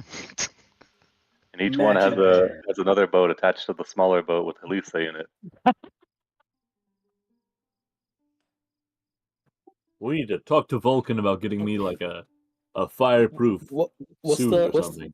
what's the effect of your aura now again? Being close to you. I deal fire damage. 2d6 per round. 2d6 at the start of each of the turns of the people around me. And the aura is 10 feet or 20 feet? Yes, 10 feet. It's exactly you where can his pretty much paladin never- aura is. Yeah, exactly. So You can pretty much never walk through town. I mean, You're it's just pretty firing bad. everybody. I'm surprised that you decided to keep it, but I mean, for our line of work, it's like if he was like an everyday cobbler, it'd be I pretty rough, kind of I want to guess. keep it until after we fight the fates. But Mm. I mean, it's a Wait. magical thing. It might not work. whoa, you Well, guys that's are just fight. the You guys are gonna fight the fates. Oh, damn. Who said Okay, that? What? let me update my notes. Hold on. oh All yeah, right. that's never been the plan. If you're done with your sometimes plans change. If you're done with your palaver, I will go ahead and advance things to the morning of the 9th. You see a big 45 days left appear across the whole fucking screen. Ah, shit. What? I was going to ask for favorable. It's too late now. I was going to ask for favorable time dilation whenever we're in the Nether Seas. Well, I mean, she is always open to negotiations. She too is a student of the business. Call her back up on second thought. Well, I mean, she's coming back up. We could be like, well, hold on a second. We had a thought. Oh, I mean, she's fucking gone, dude. She just set it out. No. She has to come back up to free Halcyon, doesn't she? No. Just said Get she that free out? house, yeah. Nah, we'll talk it over when we get to the. We got to go deliver the orb in person anyway. Okay. Alright. Where's your Fire Island native? He got dragged on a really rough Thorak. adventure. Yeah. There he is. Okay. Thorak looks off in the distance at Fire Island and says, This one is pleased to see the verdant forest and fiery infernos of his homeland. My queen, look upon your great kingdom. she looks upon her great kingdom. She makes a sort of like yeah, it's good kind of nod with her chin as she stares out over the island.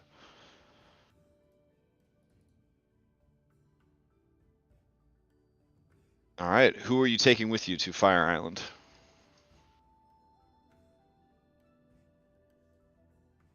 Kyra. Thorak, I guess. Thorax. Oh. All right, Kyra and Thorak, they high five. Do we want to take Nessa to make the traveling go faster? Always. All Sounds right, good. sounds good. Cyber. He's not a B team member, but Who? Cypher? Cyber. Oh is, yeah, I mean he used to home. kick around here, yeah. All the lizard folk can ask him if he's killed Andronicus yet.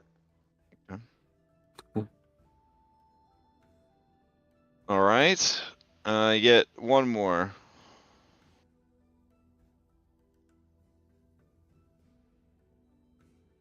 Cred, long lost brother of Fred, who has vanished since Scorpion Island. Yeah, you can go. Oh hell yeah, dude! All right.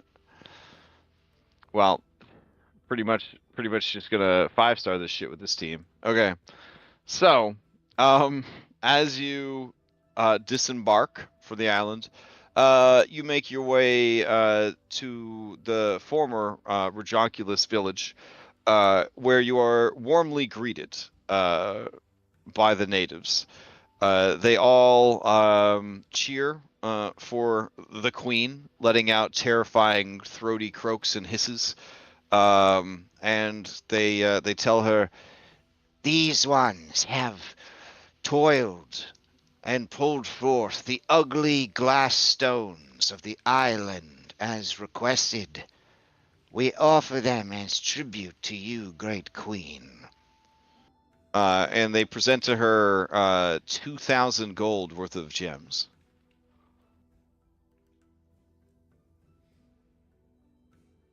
She seems very happy.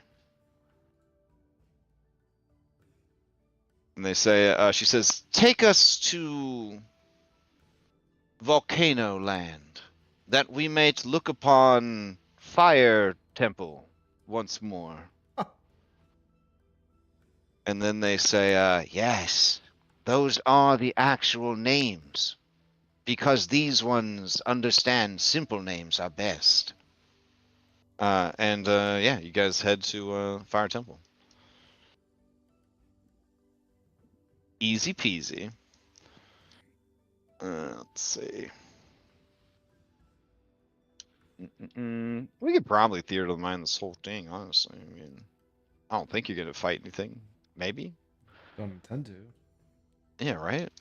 All right. Let's see. Besides Cyber As trying we to walk- push Andronicus into the volcano, I don't think so. Yeah. Right? I guess You as stop we're walking saying, down watch your footing. to Halcyon, I guess Maya wants to kind of keep an eye on Kyra and see if there's like any sense of nervousness or anything like that on her. Ooh. Okay.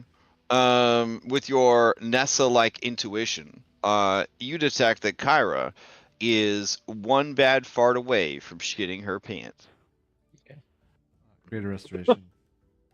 Don't everybody forget, you get Okay, so 9, normal. 9, 10 HP. 10 HP, guys. Don't forget. Except for me. Except for Andronicus. Let me check this map, make sure it still works. It's been a hot minute. Okay. How much temp HP? 9. All right, it's got walls and everything. What more could I ask for? Okay.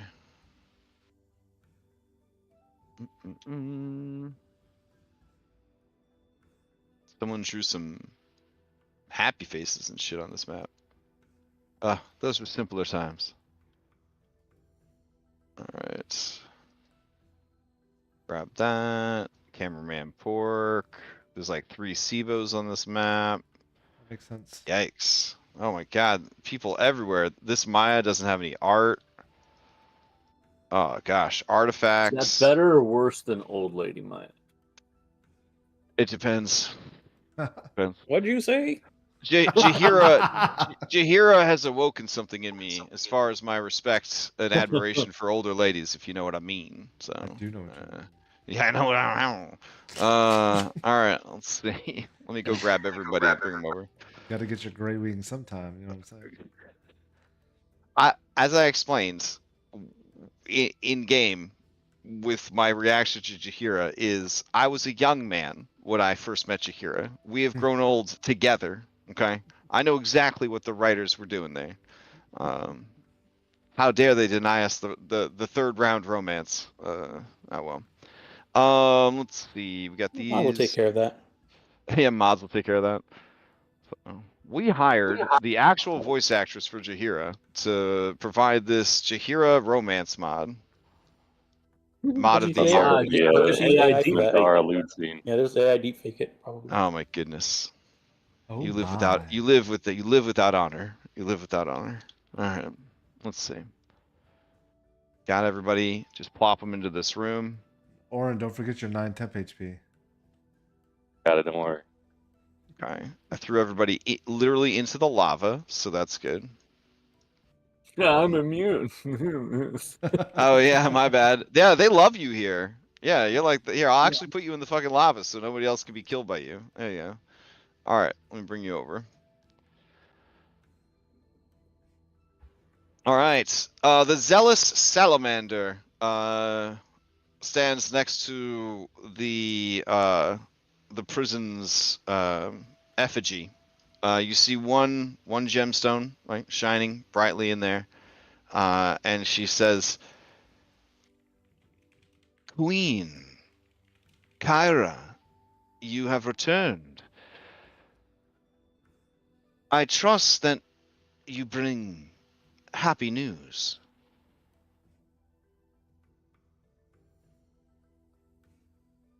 And she looks at all of you like, well, who's going to tell her? Halcyon will shortly be freed. Then you've brought the other stone. You retrieved it from the Kraken? We did retrieve the other stone, though it will not be necessary for freeing Not her. necessary? How is this possible? Lutheria, the Titan and Matron of Death, will be personally freeing Halcyon. Oh man, when they say that, this guy over here, he says, but this one's queen said that we should never ask Lutheria for anything. She is a fat old hag with no sense of style. Kyra looks around like, What? You said that, queen. To all of us. This one remembers.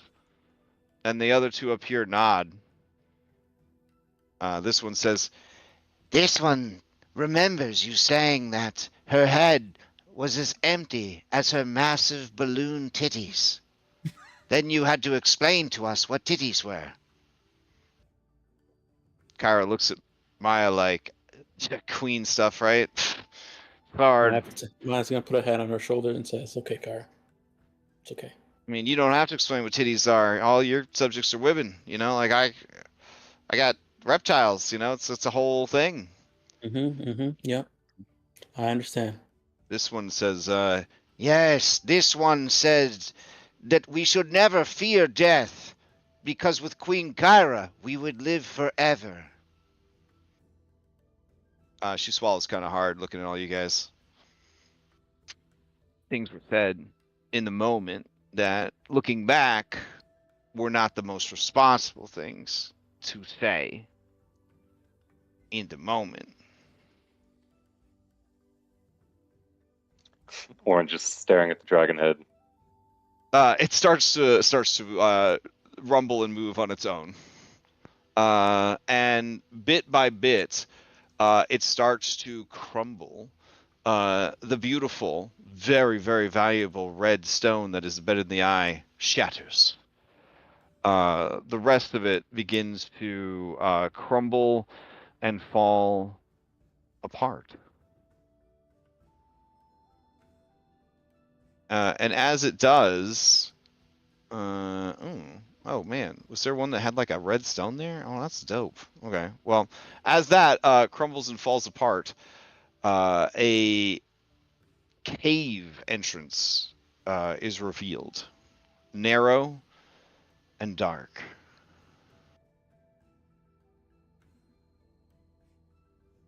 And you see the faintest flickering of light from the darkness beyond, and it grows brighter and brighter as something approaches. Maya, you've spoken to her. Do you want to attempt contact Oh again? shit! It a Balrog. Yes, I spoke to her before. I suppose with Sidon and Lutheria, our expectation of what a Titan looked like has kind of been laid out, but it's been expressed before that they appear differently based on how they want. Yeah. So if a pit fiend walks up, She's been worshipped as fire for a while, so I don't know if she's going to just come out looking like fire. So, as you are having this discussion, a woman appears. She has fiery red hair. She is mostly nude, except for bits of obsidian that kind of jut from her skin in places, like patches of scales or armor. Horns of obsidian kind of grow from the sides of her head, and she bears 3 eyes, the third on her forehead. Each burns with an inner flame. In many ways, she resembles Kyra.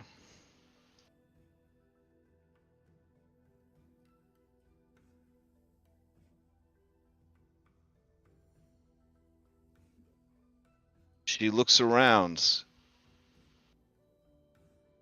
and looks down at the shattered remains of the skull and says, What has happened? Why?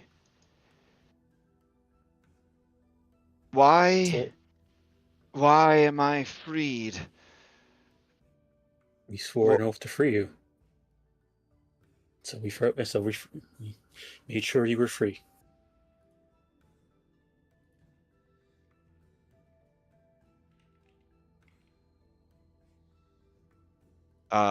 She looks around and she just drops to her knees and begins to weep. The zealous salamander and the other salamanders nearby watch quietly and respectfully. And the zealous salamander says, Heart of Flame, we waited. We waited after heeding your call. We did all that you asked. Now that you are free, might we be freed as well? And she looks up at them, tears of magma streaming down from her 3 eyes. She says, You came when no one else would. My plight, my call reached out to you and drew you here. Your service was commendable.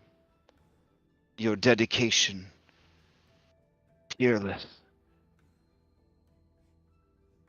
You are free to return home. I am sorry to have kept you as long as I did. And the zealous salamander looks to the other and says, Then we depart. May the fires of vengeance burn hot.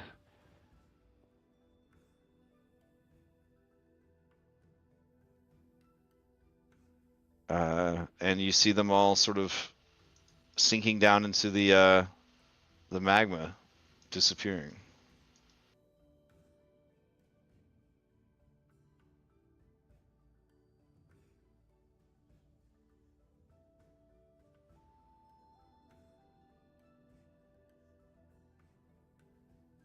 Yeah, Oren's standing close to Maya, kind of standing loosely, but has their shield kind of poised as if they need to interpose it. Halcyon says, might we discuss this more under the open sky? Absolutely. Maya gives her a smile and says, yes. That's pretty hot in here anyways. Okay. It's getting hot in here.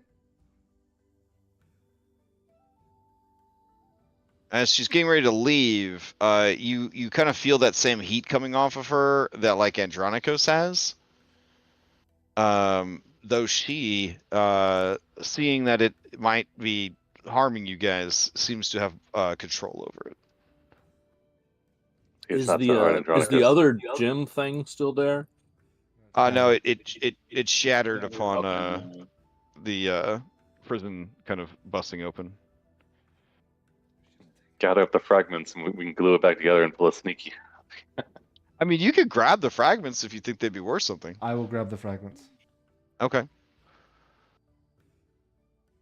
All right. Let's see. Head on over to a beach. That's Residuum right there, huh, Sibo? Yup. We snoring rubies all night. Oh yeah. Beach tropical. That sounds like what we need. Hey Pull that guys, out. let's get some residuum. It'll last us all weekend.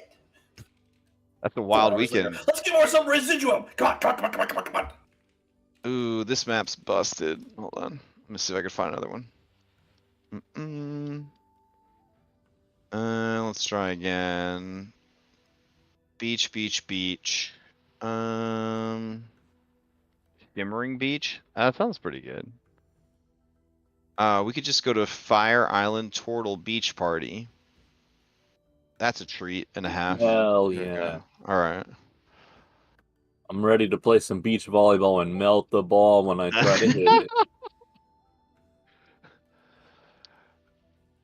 I don't feel like bad because you had a way to get rid of it, and you're like, It's no. just so good. I haven't got to use it yet, damn it. It's what defines me. It's like, oh, okay, all right. Snot face, Dad. I'm a fire elemental now. This is who I am now. Okay, I believe you. All right, let's take you over to this This guy beach. eats one elemental heart. It changes his whole personality. All right, let me see if I could find. Don't worry, Andronicus. I understand. I wanted to walk around with an anti-magic field always around me in a certain game. It is a pretty good item.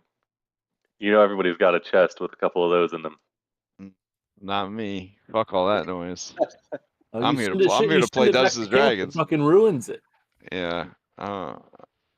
Not about that. I think they actually patched that in because we had to deal with that shit for about 100 hours before it finally broke. Let's see. This just says beach ambience. I don't know about all that. That's not fun. Just need Let's a see. steel drum. Get Carl out here. I'm gonna hang out next to Halcyon since we're both super Oh, high. yeah. Fair. You guys are just melting glass around you.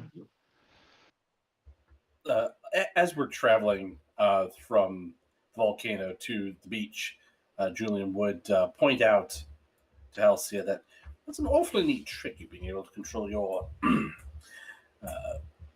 heat emanating from your body. Is that something that you could teach our Triton friend?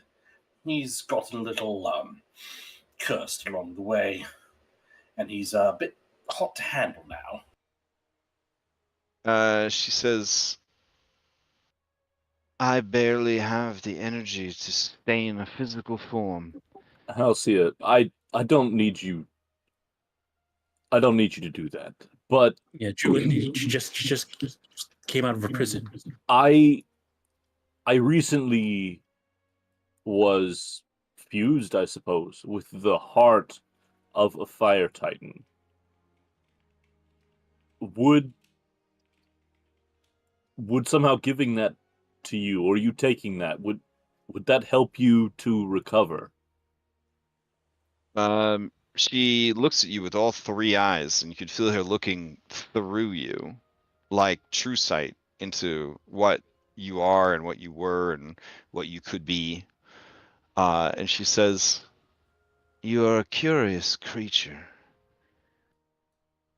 made of stars.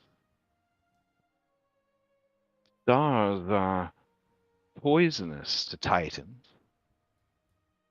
I am not sure how this Titan's heart could be sustained inside you. It seems the entity's dying wish was to keep you from being close to those you love. You must have done something terrible to this creature for it to place such a powerful curse upon you with its dying breath.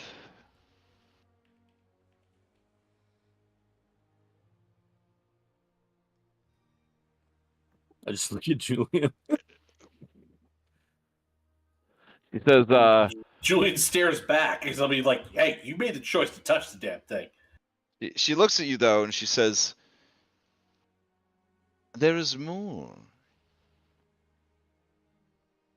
Some curse has been placed upon you. More than the curse of the Titan. This magic is familiar to me. Percy's magic.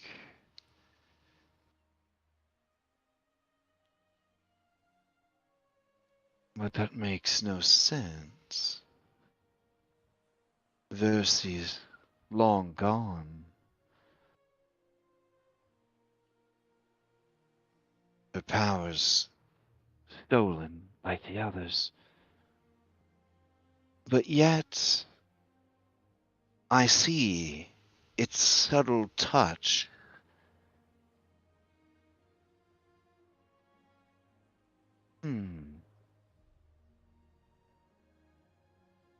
Maybe.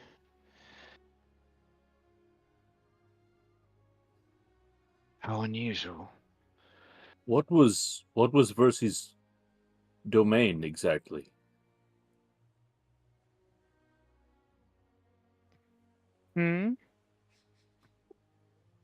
Vercy, the Vercy, your sister. What was her domain? Her Divinity. responsibilities. Order.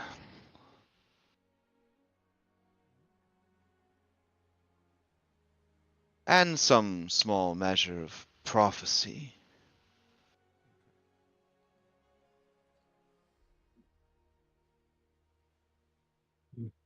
I wonder if she knew this was going to happen.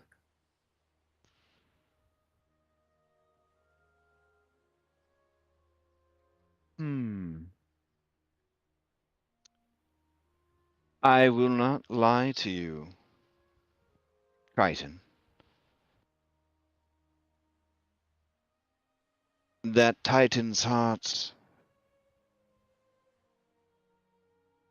would be a great boon to me. Its power, a slow but needed start to a long road of recovery. I must regain my strength. A strength I know, and she looks at Kyra, will be returning soon enough. But I wish to train, to prepare, for I have vengeance to deliver upon Lutheria and Sidon that can wait no longer.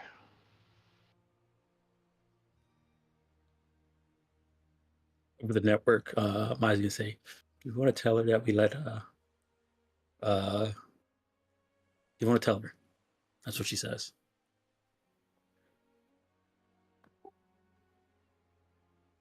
I think we lead with we also want to deal with Sidon.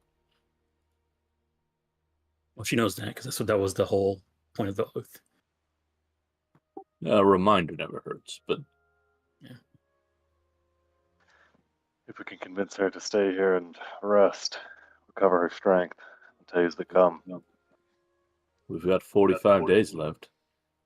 we could offer to bring her aboard the ship, but with us being destined for the Nether Seas and making contact with Lutheria once again, I don't think it's wise to bring her with.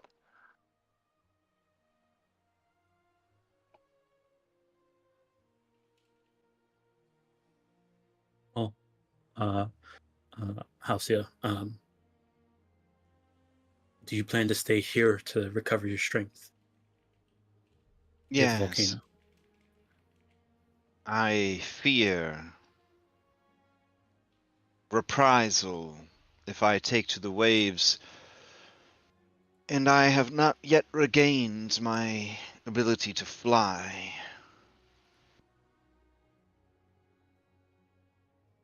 But know this. When my powers are returned, I will deliver hellfire, brimstone, and destruction upon my treacherous brother's forces.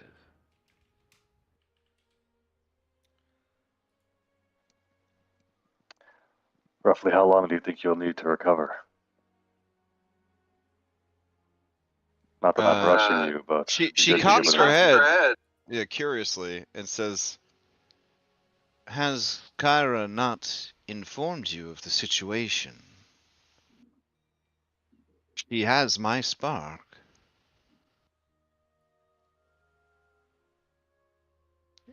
Indeed.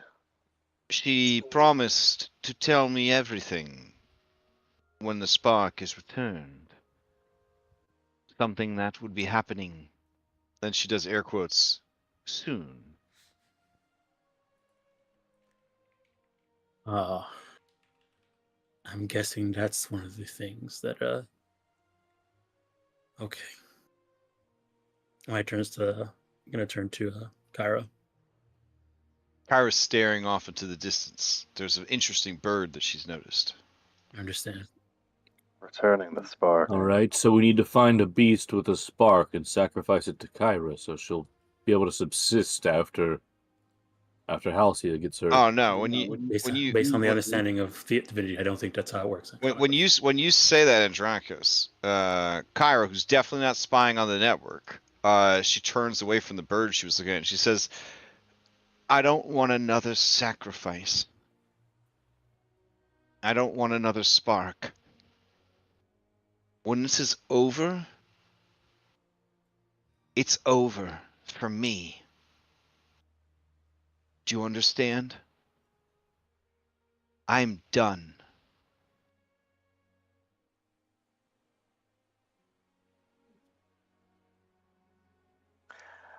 When are you returning the spark, Kyra? I don't know. I mean, there's a big chalkboard I made on the boat. It says 45 days, Orin. Yeah, over the network, Maya's gonna say, I think once the Pact of Peace ends, sparks are going to be returned. Halcyon lets out a weak yet hearty laugh and says, 45 days. Ha! That is nothing. Ah, I cannot wait. Oof, when my powers returned.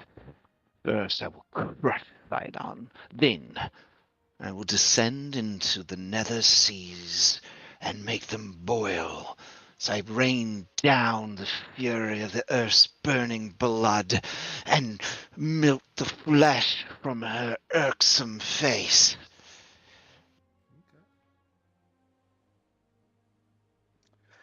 Kyra, all the gods returning their sparks, and at the end, 45 days.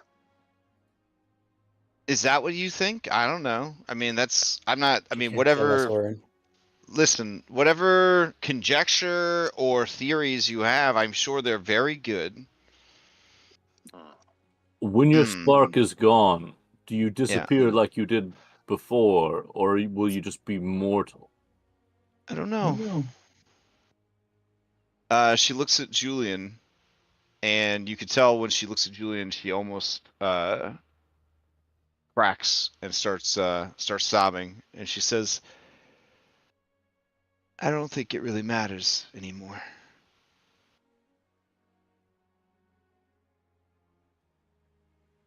We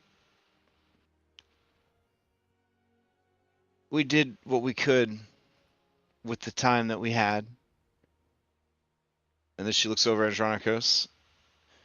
And some might say that we did a pretty shit job.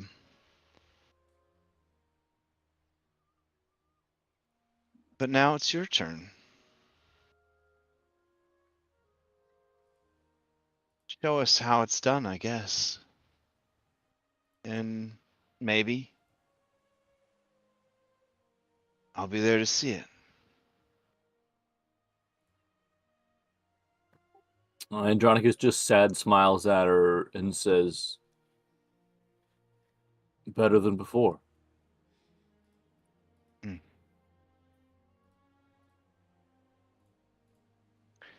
If you guys could maybe not mention any of this to Telemachus, I'd appreciate it. I've been working very hard to break his heart on my own terms. I'd hate to have it broken on someone else's.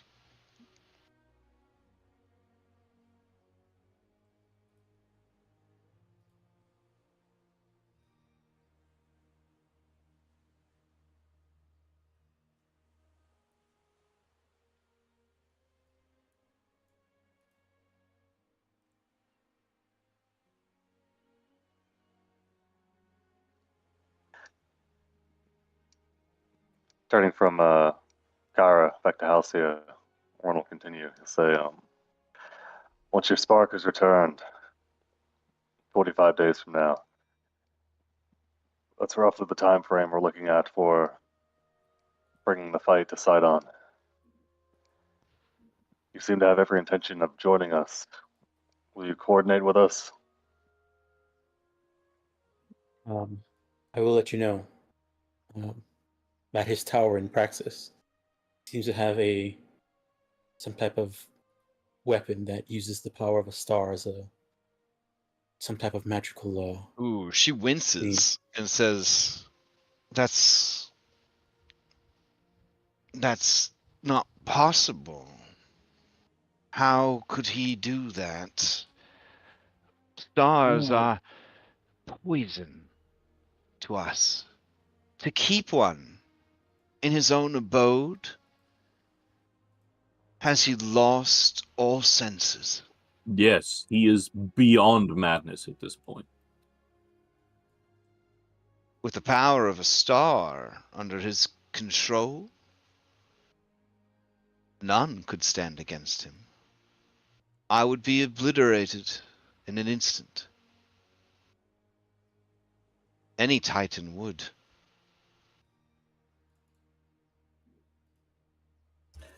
That star is trapped. It is a live being, it would seem. If we could free it from its prison, that would remove a powerful tool from his war chest.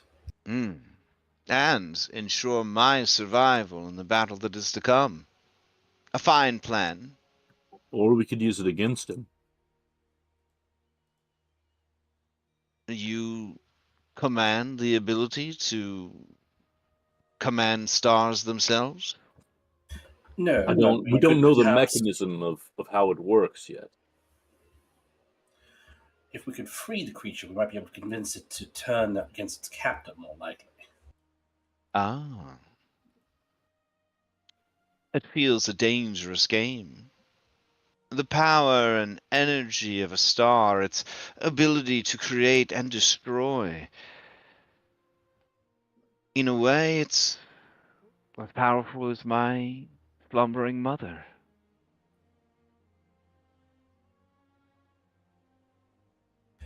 If it's as dangerous as you say, then we're better off removing it altogether, freeing it and letting it return to its place of origin.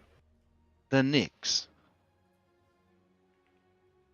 Sibo, you now know, thanks to your studies, the Nyx is known elsewhere as the astral plane. I'll say that absolutely. The border Nyx is the ethereal plane. That's where Esther's ship used to be able to sail around, was the border Nyx. That's where spirits and ghosts and things like that hang out, and generally where teleportation takes place in the world. So these whales that we have to get are not in the border next then. No, they literally Yeah. are swimming in the acidic, poisonous Yeah, in the seas nether of the nether seas. Yep.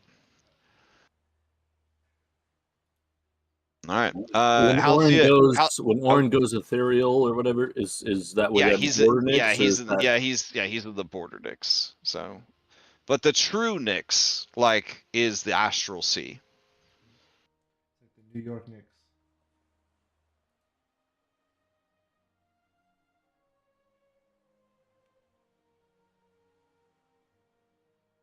So she kind of looks at all of you and says, I wish I could help you more, but I fear going upon the seas now, I would draw his attention, his ire. Here, I am so attuned with the island that I can mask my freedom from his prying eyes, should he deign to look this way. Though I have not felt him in quite some time. I assumed his attention was elsewhere, and hearing about this desperate play for power, I understand why.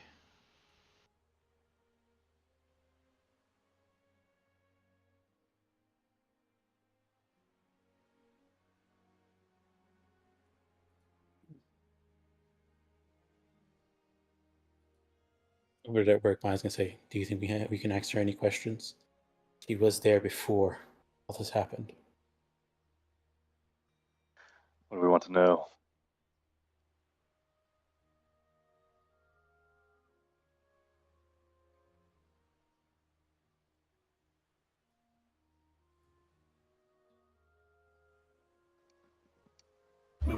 I think we should, and this is over the network, I think we should ask to be told all of it.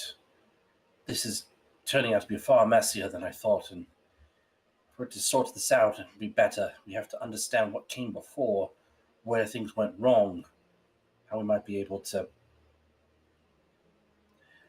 perhaps not fix it, but not make the same mistakes. Are we ready for that knowledge? If we wait, it might be too late. What if it already is? Then it already is. At least we've remained true to ourselves if we ask the question. If we fail to ask the question at this point, with the true intent of doing better, then what we discover is only for in the name of our pact, for the for the greater good. It feels stupid saying it, but there it is. I agree. Let's hear I her was out gonna then. say, Halcia, can you tell us how the twins did this? How did they trap you and steal your divinity? Why and how?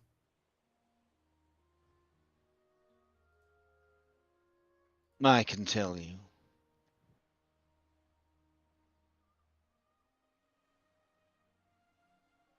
I was the last, for I was the fastest.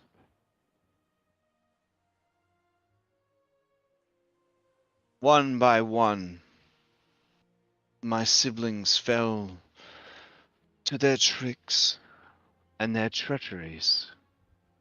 Talius was the first. Lutheria his muse. Together, they created life. But wrong. Too perfect. In perfection, they created the end of all things.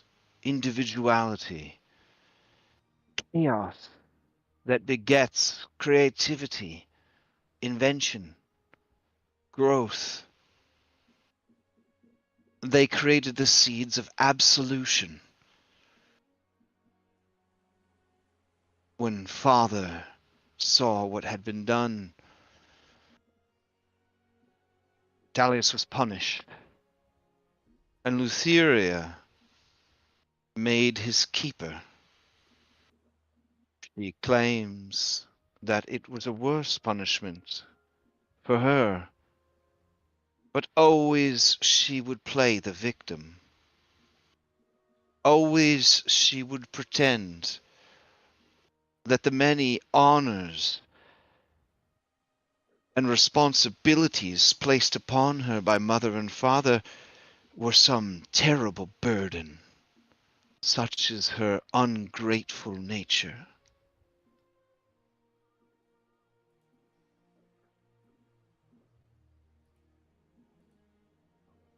None of us were given a realm of our own to rule over, but she was.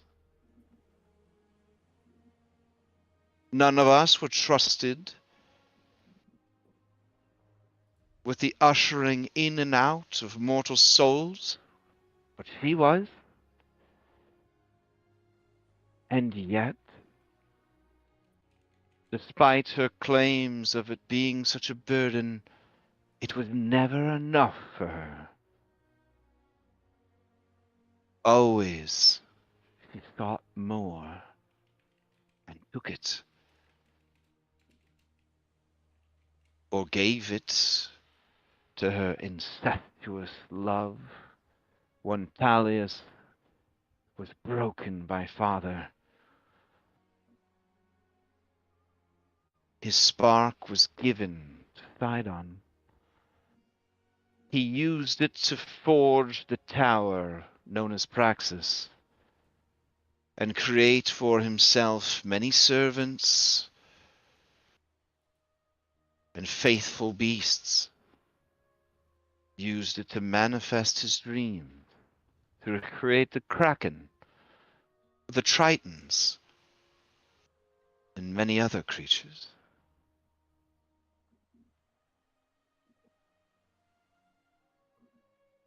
From there, the others began to disappear, one by one.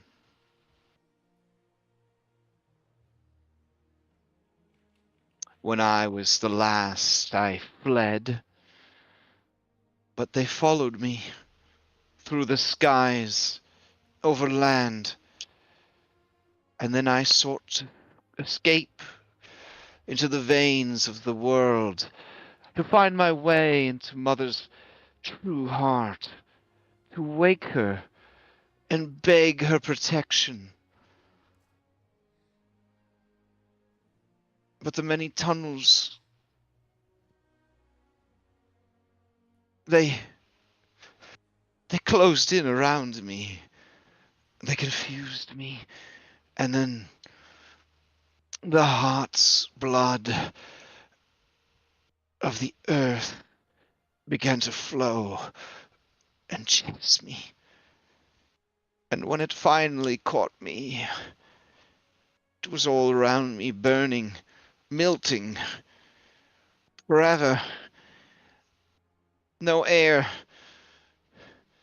no sky, only earth and fire, like returning to the womb.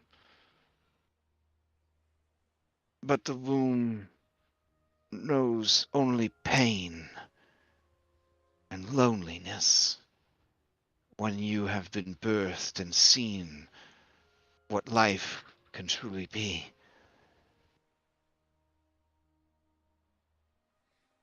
She's visibly shaking at this point.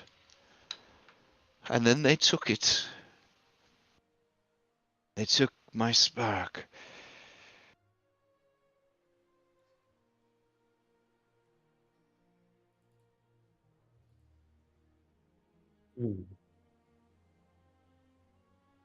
When Talius and Luthera made this thing that could be the end of everything, could have been punished.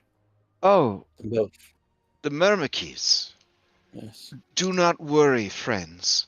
My father imprisoned them on an island. None can reach them, and as long as they remain undisturbed, the world will be free late for from that. their... What? They're working with Sidon in Praxis. Oh yeah, that ship Oh. has sailed, literally. Has unleashed the Myrmikes upon this world? Definitely How- Sidon. It had definitely to be. Had to be. How would he have discovered its location? It was hidden from the gods. Hmm, We don't know. that might have been our path. We traveled there, unbeknownst to what it was. What? This is terrible. Indeed. But it seems the Murky had 3 queens, and Sidon is using one of the queens as a An imprisoned ransom. star and a stolen Myrmiki's queen. Is there no 45 days left. sanity left in my younger brother? Has he abandoned all senses? We don't think he was made to hold the power he has, and over the eons, it's completely robbed anything resembling sense from him.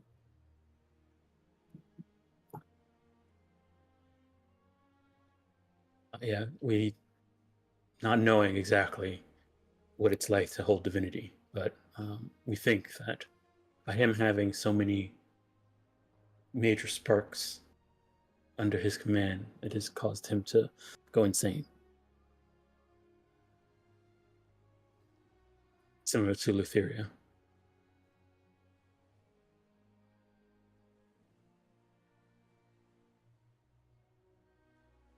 Then there's much to do. Know this. Our battle against Sidon is but the beginning. My vengeance will not be stopped. When Sidon is destroyed, I will seek out Lutheria, and I will end her.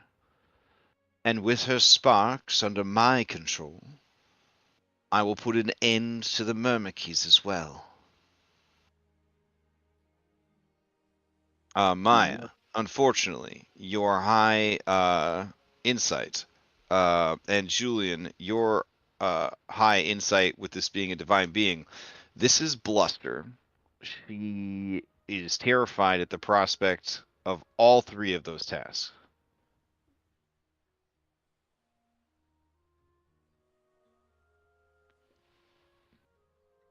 The rest of you, goddamn, girls get it done. This bitch gonna take on the whole world. Hell yeah.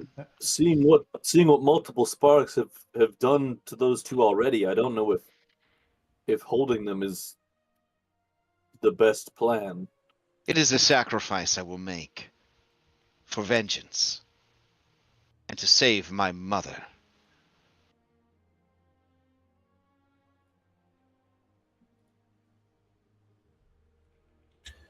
I know not of. Maya, when she Vengeance. says to save my mother, there is some bitterness to the word mother. When she says that, Maya will say, well, while you rest on the island, there is a grown cutting of her heart tree on one of the villagers here. When we spoke before I left, I planted one of her cuttings and used some of the magic that's been bestowed upon me to grow it. Hopefully that can give you some sense of connection back towards her. Perhaps I will pray to this tree, and perhaps my slumbering mother might acknowledge my presence.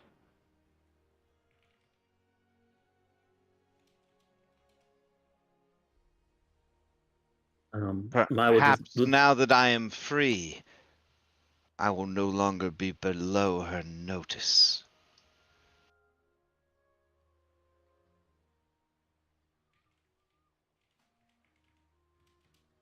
From what we've learned is that, at least from what I understood, I don't know if this is true. Maybe you can shed some light on this, but Thylea needs to sleep, or everything that we know ends. She kind of cocks her head curiously and says, "What a ridiculous thing to say."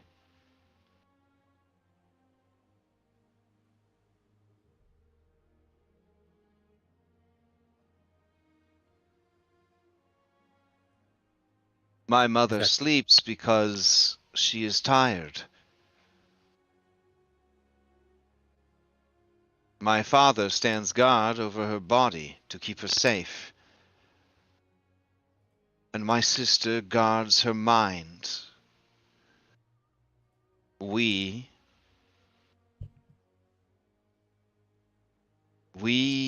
exist to live upon her, to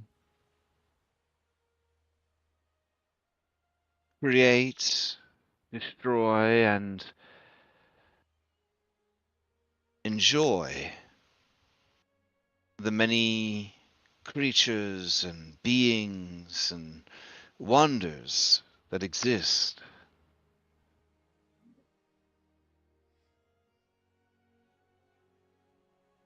Who would As put there- such an idea into your head?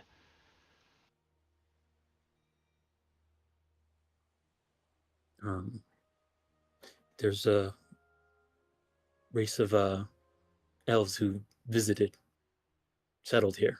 What is an elf? Creatures from beyond the. And then she looks at Sibo and Julian Outsiders. Mm-hmm. From beyond my mother's plans.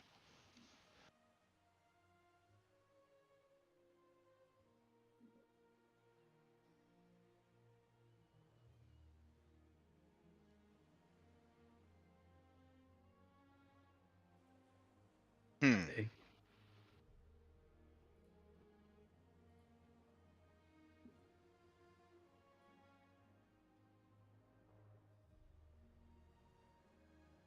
What you were saying to her is visibly upsetting her, but Mhm. you could tell that she doesn't know why she's so upset. Just that she's getting really upset with what you're saying. Sibo hides behind Okay. Nessa. I guess Maya will say, Like when you're at Um, Thanksgiving dinner and you make some very strong like arguments to your very radical relatives who don't like losing arguments, kind of deal. Mhm. And there's that moment where you're like, maybe we should probably ease off, but I'm kind of curious to see where this is gonna go. Like, So I guess getting that feeling, Maya would say one of things says, was there ever a time where Thylea was awake while you and your siblings lived on her? well, not that I was ever aware of. I see.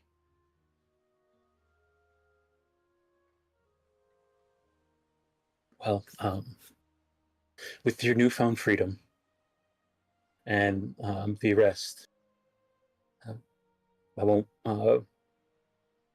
burden you with any more questions. You've only been free for a couple, maybe about an hour. You must want to recover.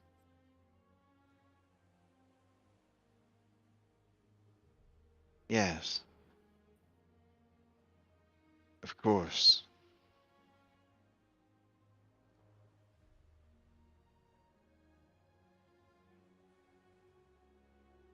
You there, Andronikos.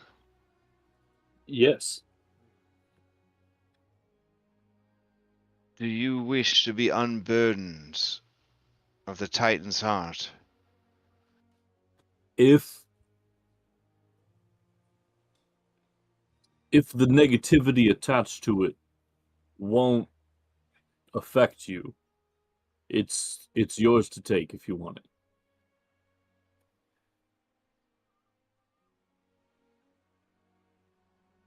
All right, she steps up to you and she puts her like hardened magma kind of gauntleted hand against your chest and then just sort of plunges it in.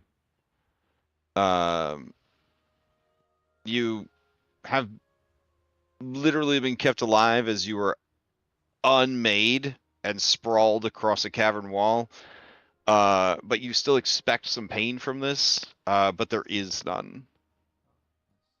And then you can feel that sorrow, that frustration, and that power begin to ebb away. And you watch as kind of veins of glowing embers flow up her wrist and into her chest and into her eyes. And she says, "Such sorrow, such emptiness.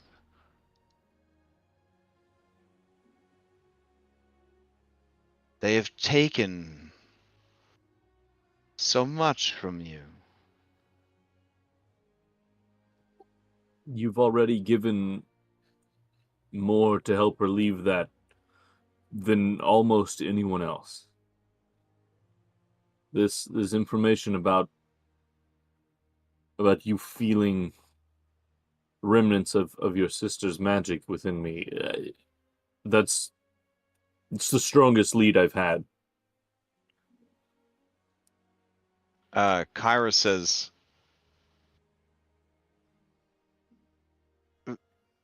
Versi's domain was, and Halcyon says, order. Some prophecy. And Kyra looks visibly ill.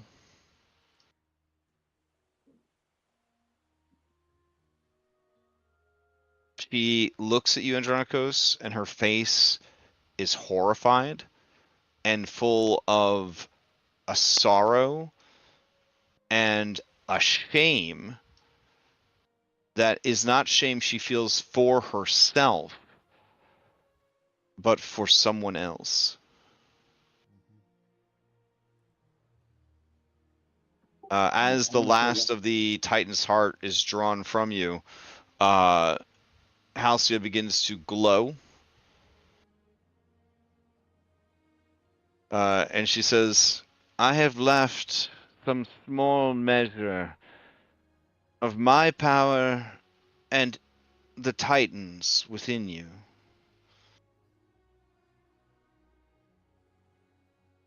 Fire and flames will not harm you ever again. But then she leans in and says, unless you cross me.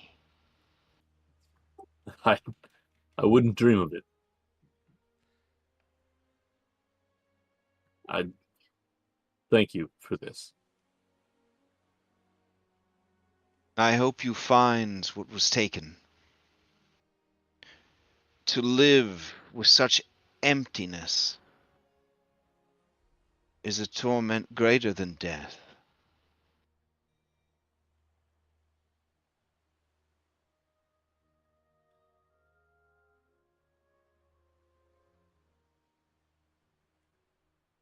And then she turns and starts to walk towards where Maya said the tree was. Crash, can Julian attempt to understand, to insight that shame that Kyra was exhibiting? I'm on my way over there fucking immediately. Yeah, I mean, you could probably just ask at this point. So this feels like shit's really just shaking out here. Kyra, you had her spark. Order, it's your sister's, isn't it? No. That would be too easy. What is it? It's Mitros. She nods, holding back tears. Yeah. I don't know why. I don't know why, Andronikos. I don't know why she would do anything to hurt you. I don't know why she would do anything what like were this. you before this? This isn't. Are all the sparks just borrowed? How did you Why? I can't When? tell you anything. They can't say anything until the Pact of Peace is done, Andronikos.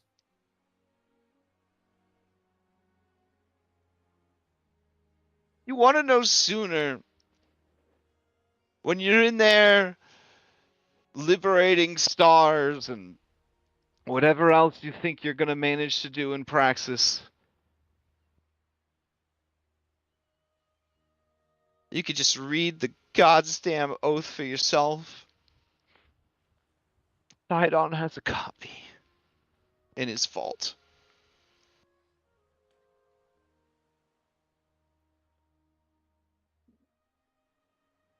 Or you could just wait it out and be spectacularly disappointed.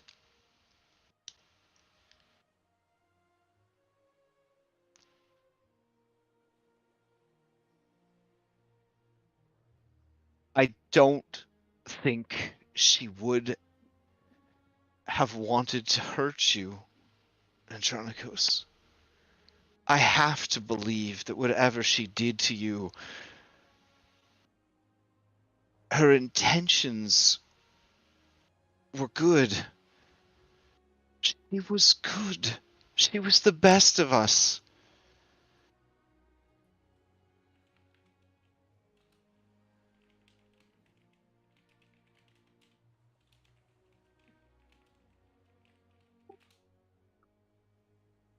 Do the Titans hate the settlers because you stole their power? Is that all this is?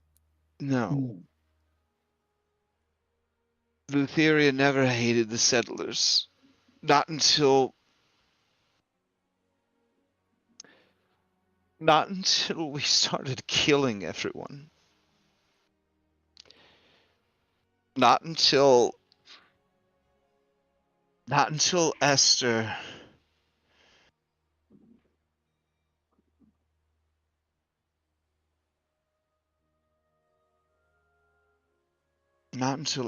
convinced everyone to go to war.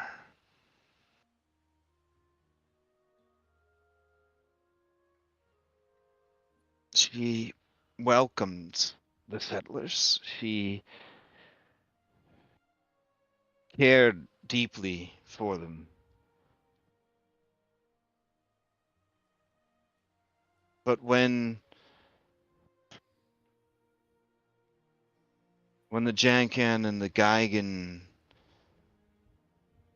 women and children started dying, when their screams called out for mercy, for their gods to intervene, she did. And she let loose the yoke she held on Sidon's anger, and he just decimated us. We didn't know what it really meant to fight a god until it was too late.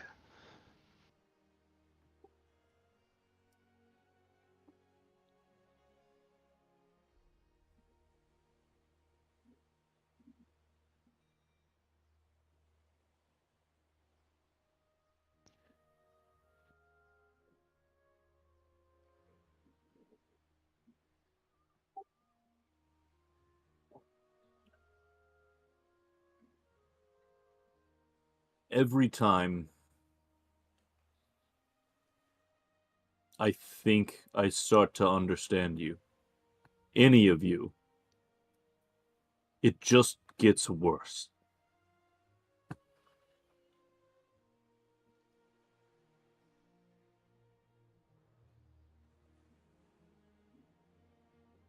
She just shrugs. Like I said, prepare for disappointment.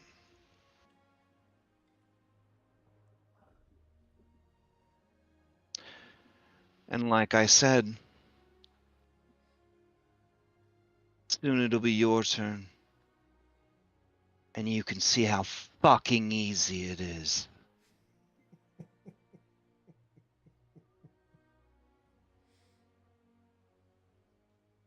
Sibo's actually laughing.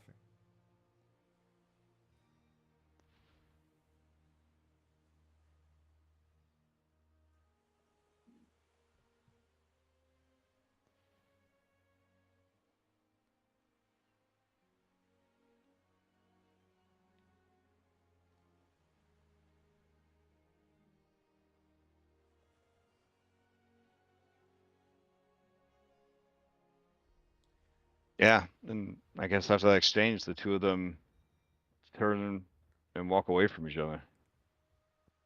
Did I mishear, or did Halcyon say his name? Oh, Halcyon Yeah. said his name.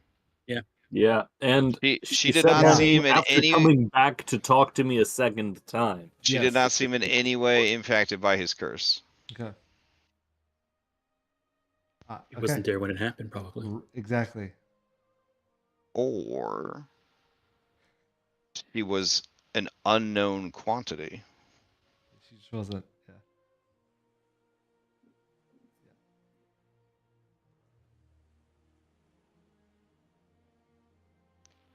So this out of character, what's the timeline here? Like, born, the Titans are born. They exist for a bit, and then before so- the five, they kill off each other, and then the No. five and the Dragon Lords eventually.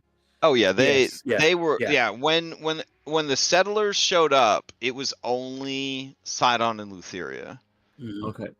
And to the best of their knowledge, it had always been Sidon and Lutheria because they, you know, burned / killed all the historical documents / holders of that information.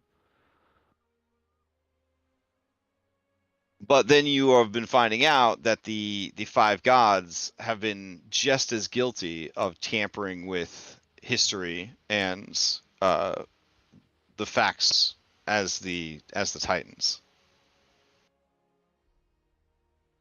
And But probably the part of the Indigo elves tried their best to compile a history that made sense, which Sibo did transcribe a copy of. Yeah, I've still got that. Yeah.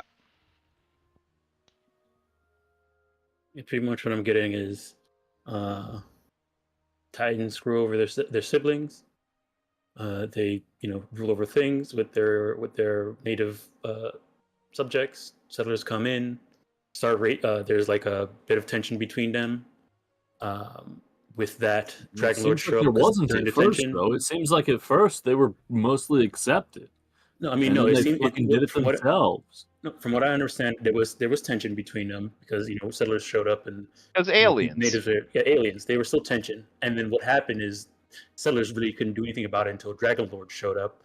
Dragon Lord was like, "Hey, we're powerful. We have dragons. Let's go to war and f everybody up because we're here. We don't want to be pushed around." The settler races lived in small communities that banded together for survival against the native fey creatures who, being fey creatures, had no moral compass or societal alignments they had to follow, which made them very dangerous neighbors because you didn't know Arguably, if they like if you remember Boreas and the vineyard, right? Like they don't understand like mortals, mortal time, mortal needs, mortal morality. Like, so you don't know if the neighboring satyrs are going to bring everybody wine or they're going to show up and kill everybody. And so it made it very hard for the settler races who were indigenous races to the world the dragon lords hailed from. It made it hard for them to survive or thrive or even get a foothold in these lands. The Dragon Lords, being old school Dungeons and Dragons people, they basically were playing Kingmaker, Planescape Edition, and they found their way to this world where people of their, descent essentially were impoverished and frightened, and they were like, "We're gonna make it right. We're gonna help you guys out," and they did. And at one point, Esther, through manipulations and bullying and trickery, convinced everyone, along with his brother, that the only way to truly keep the settlers safe long term, sustainably, would be to take out the greatest threats, which was the Jankan and the Geigans. And they basically hunted the Jankan to extinction and almost killed all the Geigans. And they went full Anakin with the women, the children, the sand people, all that shit. Another thing too is I don't think have we ran into any like major native settlements. Yeah, not really. No, you've heard of some. There are some like satyr settlements and things like that. But you've run into the Sirens of Indigo Island. They are technically a native tribe. But yeah, there aren't a lot of. But look at those tribes compared to Mitros, the city of exactly. Mitros. Exactly. And that's what I was going to say. It's almost the opposite of the way things are now is how things were when the Dragon's Orders got here.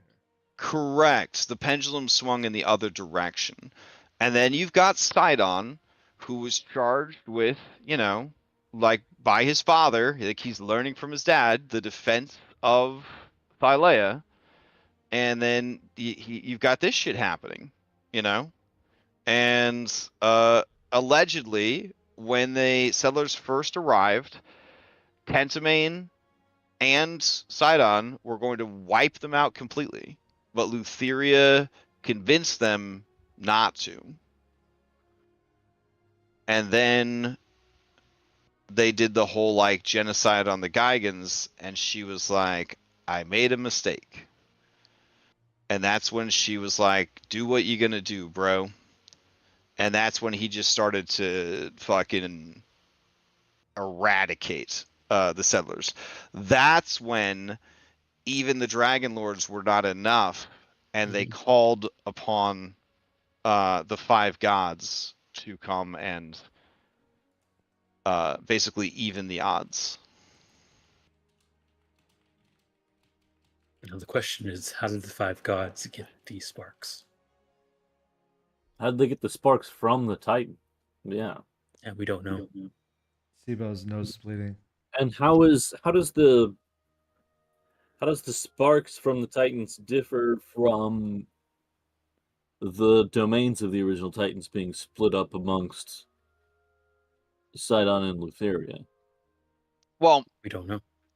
The general vibe is that while many celestial beings have divine sparks, some of those sparks are so strong that they represent an entire domain of belief or a building block of reality. Yeah, we've killed many creatures that had divine sparks, like the pig, the hydras, but there's only certain handful of sparks that actually give a domain. So far, every creature that had a spark has been a creature that's been created by one of the people who had a spark. Right. And if you think about that, it's like they shaved off the tiniest fraction of their power to empower these creatures. Like a toenail. They zested themselves. Yeah. The real question we need to find out is Cairo Spark returns to Halcyon in 45 days. We need to learn where Vulcan, Valis, and Pythors will be going. Well, we know. Talius? Vulcan will return to Talius. Yeah, Talius. Well, a very good job. You're assuming it would go to Talius, but Talius is currently imprisoned, and it would go to Talius's jailer, because much like Britney Spears used to have somebody make all the decisions, this boy is not allowed to make decisions for himself per his father's decree. But fortunately, you guys have arranged for his release. Would Sibo know this information, and would he be able to? I guess now that Halcyon is free, that's I'd say Sibo is smart enough, and all of you putting your coconuts together would kind of puzzle out that if his stewardship essentially is through Lutheria, then Lutheria would be the one to inherit his power, not him. Got it. But if he has been freed from her stewardship, then by all accounts, the power should return to its original owner. See, that's the part that I'm most confused about. Is if the Titans stole, like if Lutheria and Sidon stole the sparks of the other people, why were they just floating around for the 5 to get? Like, where did that? We don't know. We don't know how the 5 got them. If it's why would you think that was the case? Because you think so little of the 5 gods that you don't think that they would have been capable to take that power? Well, first off, yes. Wow. Wow. Kratos over here. Damn.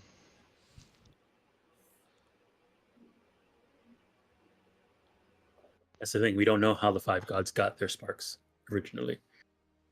Maybe they were underestimated, like they're being underestimated right now.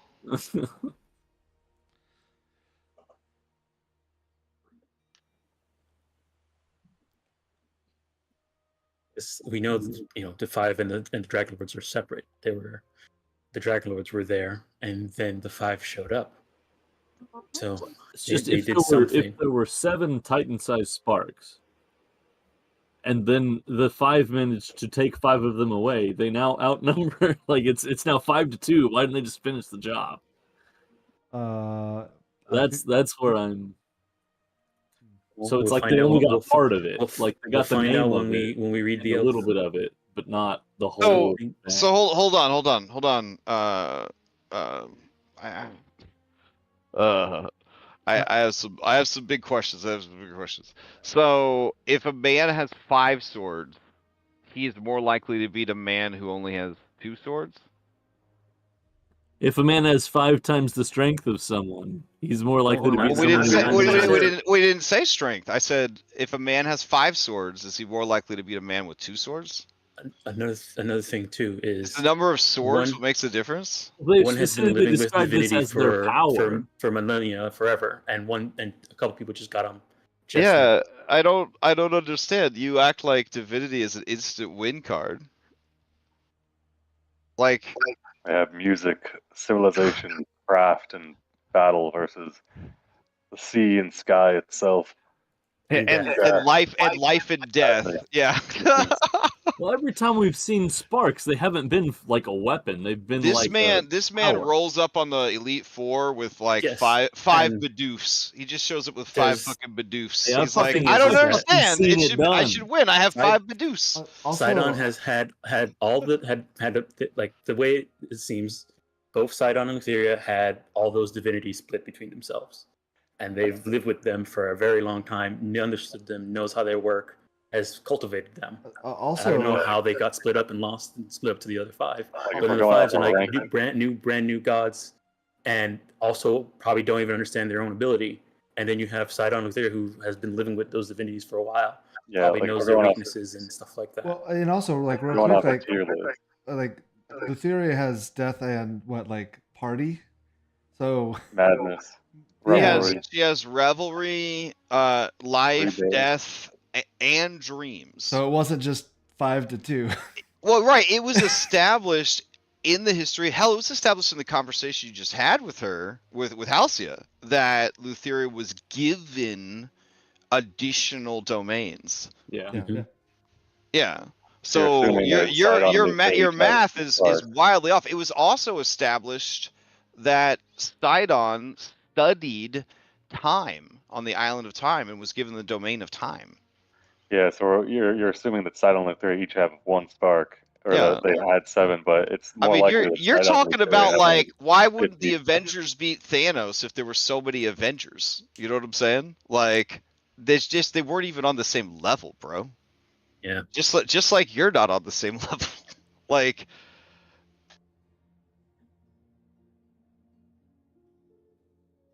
That's why I'm asking. A guy with 5 swords and a guy with 2 swords, how are you supposed to know who's going to win? Like, you need to know more. Does the guy with 5 swords even know what a fucking sword is? I He was just watching got this pirate documentary, and this guy with 3 swords usually is pretty good. Yeah, the Pyron. dang Yeah. But But okay. that's the idea, right? Is like having tools is not the same as mastering tools, and Mhm. the quality of the tools, right? These are all Mhm. things that are still unknown to you. And Andronikos, I feel OC is completely justified in his disgust and outrage at the gods, because just now it was revealed that maybe the head of all the 5 gods, the most divine of them all, who ascended to heaven, is responsible for what's going on with him and his family. So yeah, like for him to be just completely disillusioned to their capabilities, to their decision making, to everything. Yeah, that, I mean, I get that, but at the same time, it's also kind of blinding him to any possibilities that, they were competent and they were just facing a superior enemy. Thinking about it, Yeah. And that's beautiful in a Greek tragedy hubris kind of way, right?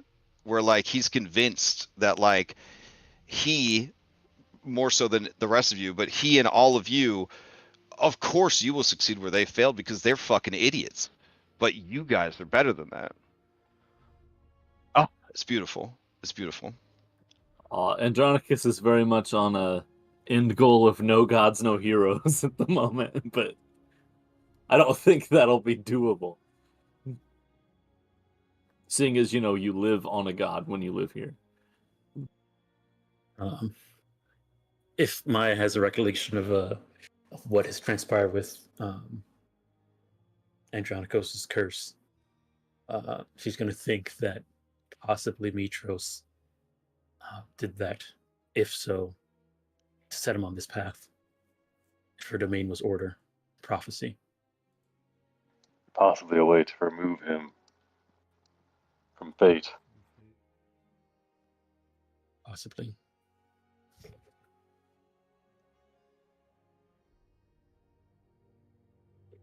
One way to find out. Sorry. We gotta go to heaven and punch Mitros in the face. You just punch any building or column around you find. I think she's suffused into all of them. Any semblance of civilization. Yeah, every time Andronicus sees something like stacked up straight now, no, fuck Knock it order, he down. just knocks it over. You see a cabbage car, you just tip it over. Well, what now? We continue. We need to go get these whales. We're going after the big ones. The great purple whale. Where are they at? Nether seas. NASA says, not to like complicate things, but we saw Versi with the Fates, and like Lutheria said the Fates would know what's going on with Andronikos. Do we just like ignore that, or We're not equipped to deal with the fates just yet. I don't know if we're more equipped to deal with the Nether Seas than we are the Fates, but I think we are. What do we need to be equipped with to deal with the fates?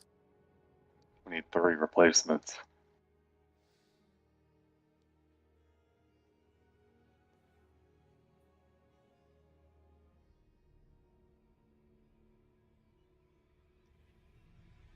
And the strength to get past the door guardians. Maybe like an explosive. Yes. Yes. We need Queef Sting. Oh man, please stay. We had like 8 Queef Stings. I have brothers. These There we go. Oh god, I want to know all their names. We're gonna Question. kamikaze this. Are Well, the Guardians I know one of considered them is. Paragon? I know one of them is Queef Stank. Yep. But Yep. yeah. Yep. Yeah. True. We've stung, of course. Does Yala's ability work on any of the Guardians? Ooh. As long Oh, as they damn. are not That'd be legendary so or paragon cool. creatures. I can't remember if they were or not. I don't remember if they were or not. I don't think they were. That would be Siva will hilarious. remember. The VODs remember. Yeah. We can learn that information. Is there anything that can block anti-magic fields? I remember Absolutely. seeing Or mentioning shoot that. them. Oh, no. Several Something. things they can.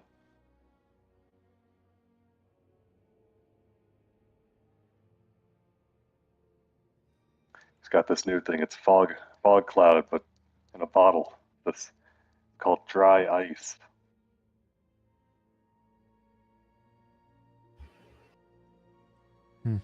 Dry ice. Yeah, I mean, you guys do have, non-magical weaponry now, thanks to Bicycles. He's working on a non-magical fireball. It's That's just Bottle. boosting again. alcohol, yeah. Yeah. Or you just go do some business.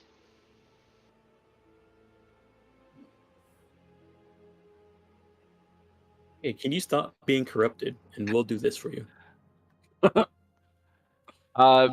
Maya and Julian, your general sense is that the Fates take a great deal of pleasure in spreading corruption. They want the world to be as corrupt as they have become so that they can be absolved of the guilt they feel for becoming corrupted.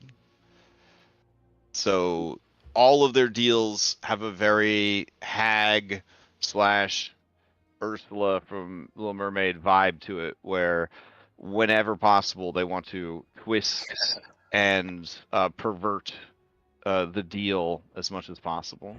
Some men, Maya, just want to watch the world burn. So that would make the business route very difficult. We should just go to the Nether Seas for now.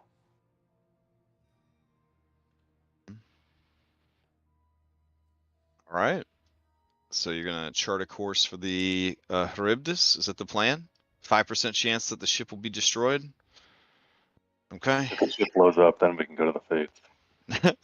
I mean, if the ship blows up, we got a whole nother thing we got to deal with. Then you won't be laughing at the 80 rowboats I've lashed together in the hold.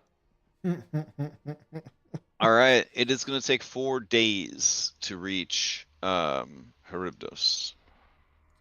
All right, we got to kill ourselves a storm elemental. We see it on the way. On the first night back on the boat, Sibo will locate Kyra. Okay. And he will go to her room in private and spend the entire evening just holding her.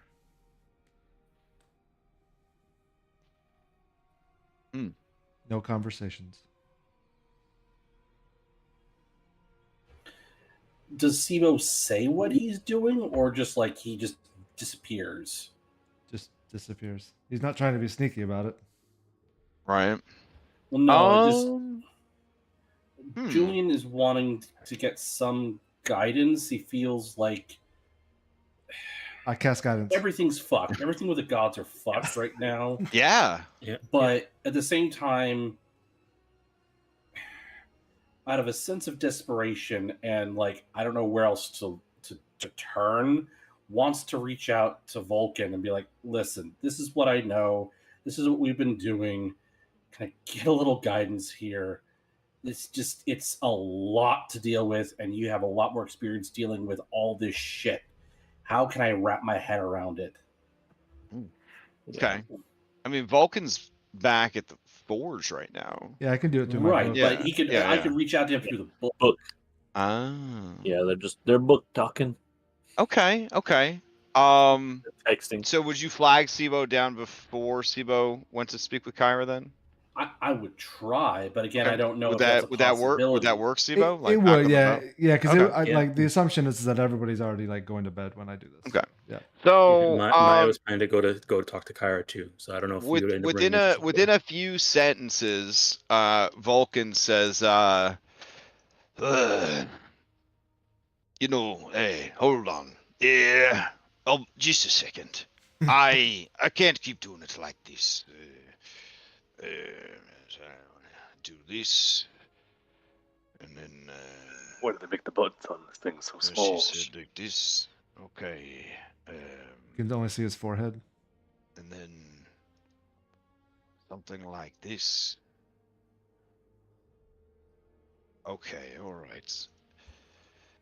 Vulcan you see is an you see artificer. I don't think I'm gonna just see his forehead, guys. so you see a force Big ghost. forehead. You see a force ghost appear, There we go. and he says, "Am I coming through?" It's only his forehead still. Yeah, get a Yes, stool here. adjust the It's camera. just it's like a boomer selfie of Vulcan. No, He's in a, you can he's see a boomer. He's an engineer boomer. He is not gonna very, be you can like. see he's very clearly in a pickup truck. So not just his forehead. His whole shoulders and up is there, and he looks around and he says, "Oh, all right, all right.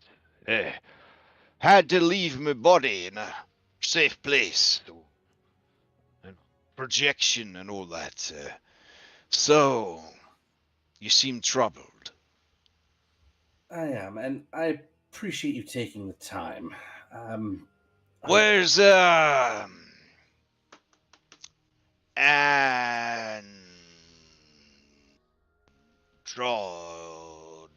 androgynous? He's catching up with Hilise. I would say androgynous is 100% in his room with Halise and Callius, but not. He wants to talk to her about it, but he doesn't want to come out and say stuff because he doesn't want to compromise her faith in the Five. So it's very much just talking around the problem rather than actually talking about it. Damn. Meanwhile, Really? You your guys teammates are are talking? meanwhile your teammates are over here trying to actually solve the fucking problem. I love it. I love it. All right. So then I will assume it's just the four of you, not Andronicos. Warren's gone to work through his problems like a normal, well-adjusted human. He's gone down to train for the next 12 hours. Oh, okay. All right. Tycon is there. He's ready. Let's do it. I mean, I can go get Andronicus if. You get down there, and Kyra's actually down there beating the shit out of people, fucking chopping dicks off, but putting them back on afterwards. Jeez. Yeah.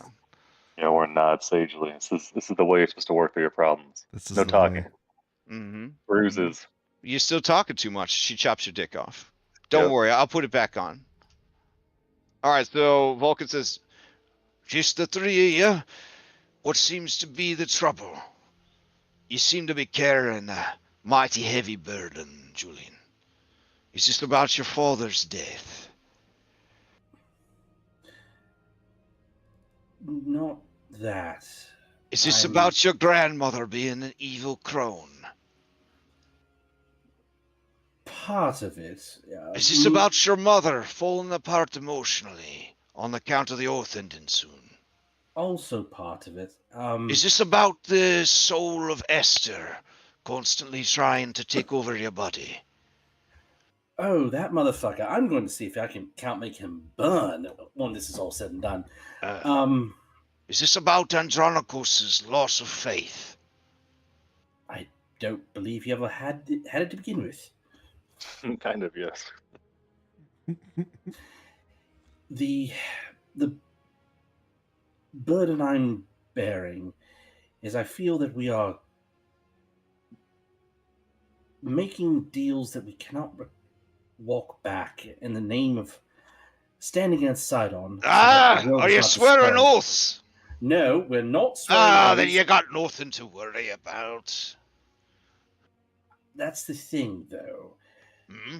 We've sort of allied ourselves with the Kraken against Sidon. With the Kraken? Oof. Yes. Well, at least it's not Lutheria.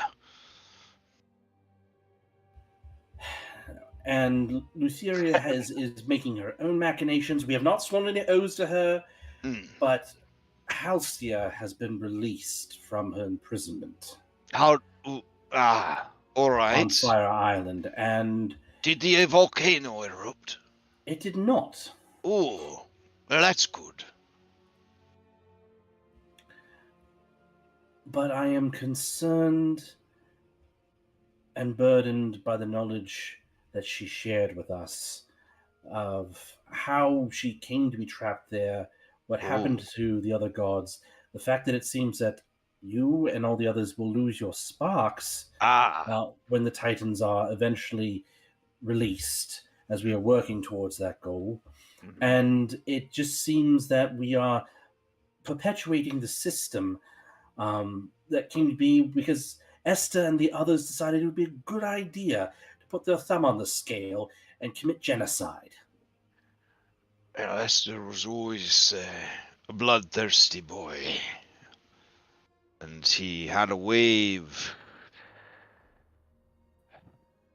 making it seem like the right thing to do at the time. Leaders like that are often the downfall of everyone. Xander, well, he was led astray.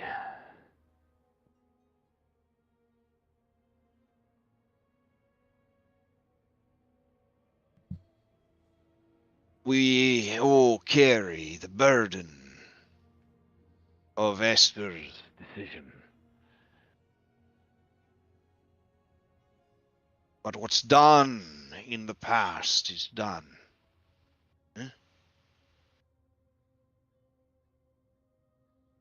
All through the history of worlds, beings fight to live. Maya could tell you, in the natural world, it's eat or be eaten. No one stops to think about the babies left unguarded and unfed when their mothers die under tooth and claw. I think civilized beings still carry that primal passion within them, that desire to eat before they're eaten. I don't make it right. But to say it ain't there is to live in ignorance. Esther had a way of stoking those fires, making you want to eat before you got eaten up.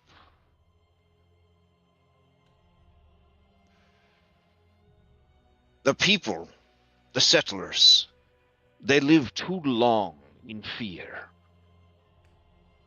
And when they finally had something of their own, something worth protecting, well, they were willing to do anything to keep it.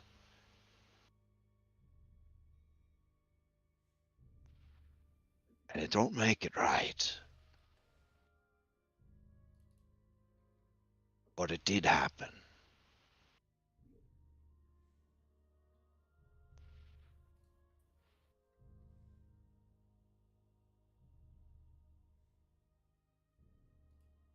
When my girl said she wanted you to be better than what came before, she had reasons, you see. It's all any of us could ask. That someone comes along, does it better. Because we can't keep doing it the same.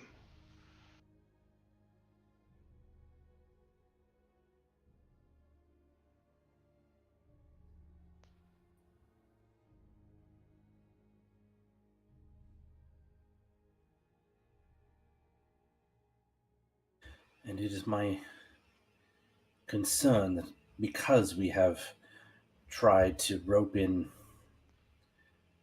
powerful creatures, individuals, in the name of stopping wholesale slaughter, that we are instead installing something worse.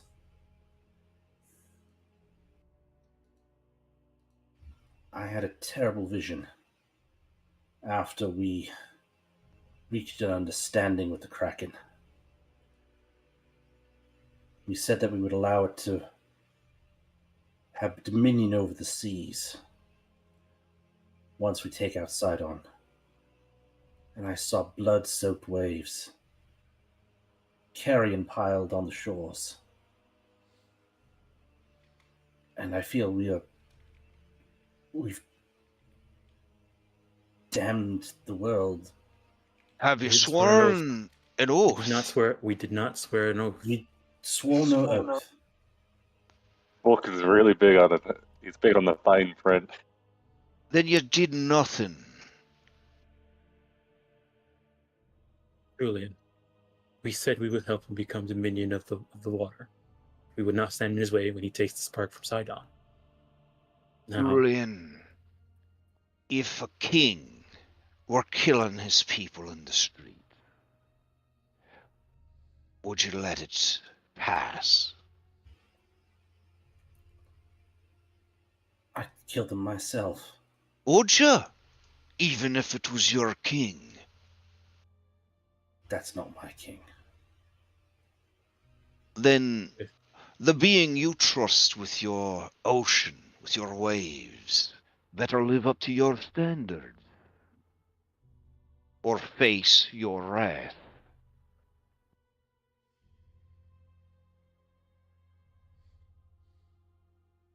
You're growing strong now, boy. You have the power to make these sorts of decisions.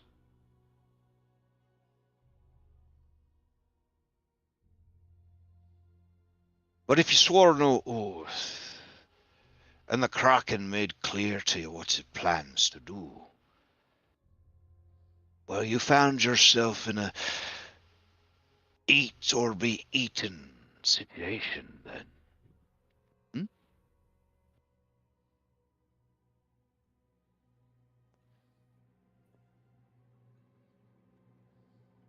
The Kraken knows you won't tolerate that sort of behavior, which means before all's said and done, it's gonna take you out. It's gonna take you out like Esther going for the Geigans, eliminating any threats to their power before those threats come to term.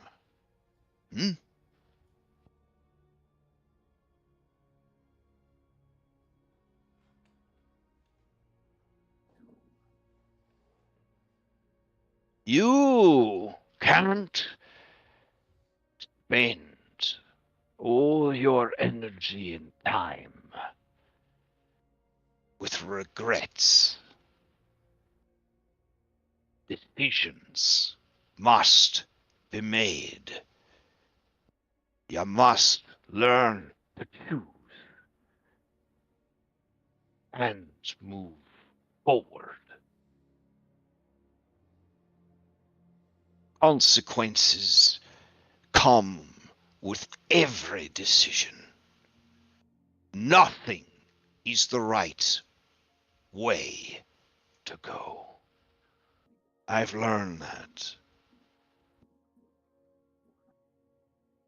You just have to act and hope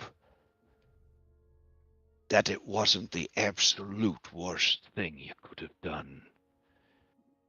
But if you spend all your time fretting about the perfect solution, you'll never choose it all. The moment will pass you by,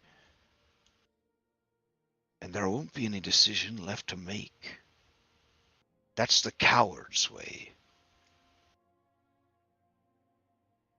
Sometimes indecision is the worst decision. Indecision's always the worst decision.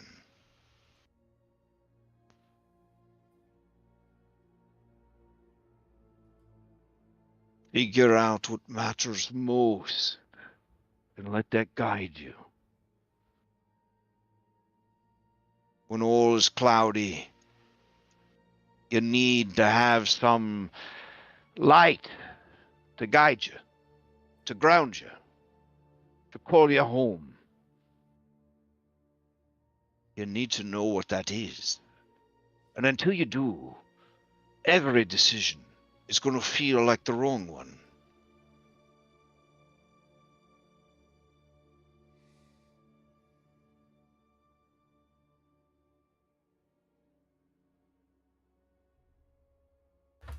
Thank you, grandfather. I think this is the conversation that I needed. I appreciate your perspective and your time. Thank you. Well, take good care of your mom. She's only gonna get worse. I knew it was coming. My heart breaks that she has to face this again. Sometimes in life, you get a chance to start over, to be someone new. But your past always seems to have a way of catching up with you. And if there's one thing your mother hates more than anything else in all the world, it's who she was. And who she will be again. And he disappears. And with that, we'll go ahead and end the session for the week.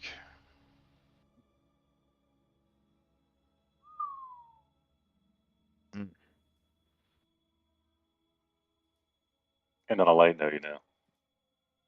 Yeah, right? All right, you guys want to Heroes Feast before we run into this this thing next week? Hear what? A Heroes Heroes Feast Feast. before we run into this Oh. this Tempest Oh thing. yeah, that's probably And smart. Trevor. Okay. That would be a good call. All right. Okay. Just make sure. I mean, we don't. The hero speaks only lasts. 24 hours. Yeah, right. we'd have So it- we'd have it we have a before. Heroes Feast the night before. Yeah, the night Do we? before. I mean, do we Or know the for sure we're gonna hero's hit it breakfast. or live this? Well, I mean, you got to get your, your signature briefing before you arrive. So, Yeah, True. we have heroes breakfast during the briefing. Woof. Okay. So, we will, excuse me, be playing next week. We will not be playing November 5th because Will's a baby. That's why. It's definitely not me. But Will's gonna be very tired. It's for my And- anniversary. We can't play because that's my wedding anniversary. Yeah, your wedding that just disrupts the whole world, kills the children in the hospital, all sorts of terrible things. It's just too much to bear. It's too much to bear. But yeah, we will not be playing on the 5th. So we'll play next week. Hopefully we won't leave off on a huge cliffhanger. And then we'll play after Extra Life is over. Extra Life, like, I don't know, 12 days from now. We might have an opening. Someone, their parent is getting emergency surgery, and so they might have to take care of that parent, which is pretty important. So I scrambled to try to fill the last spot that that dropped open. if there is anybody out there that is interested in participating in this, that is cool. Else, we will make it work with 9, and I guess inevitably 8, because I'm sure there's still one more person left to back out the last minute. We will see. I think we could still manage 2 teams of 4. 2 teams of 4 is pretty good. We could probably manage it. But it's going to be a pretty exciting event. We're going to try to raise money for Extra Life Charities, Children's Miracle Hospitals. There will be raffle prizes. There will be stream giveaways, stream interaction, impacting the game. People could donate to affect the game, buff the monsters, buff the heroes, spawn magical items, all sorts of neat stuff. Very, very exciting. Very, very exciting stuff. So hopefully it turns out to be a great weekend. So, anyone else have any announcements before we adjourn? Nope. No? Nope. All right. I hope everybody has a good week and have fun speculating as you continue to learn more and more, but not enough. Yeah, we'll see what happens next time. Yeah, you've done an amazing job of breadcrumbing us along through this campaign. Like, fuck. Do you feel like you're right at the cusp of getting it, but it's just like I feel like every time we feel like we're right at the cusp of like a great revelation, and then you just every fucking revelation leads to bombshell more us. questions. Yeah. All right, everybody, have a good night. I'll see y'all later. Pieces. Maybe next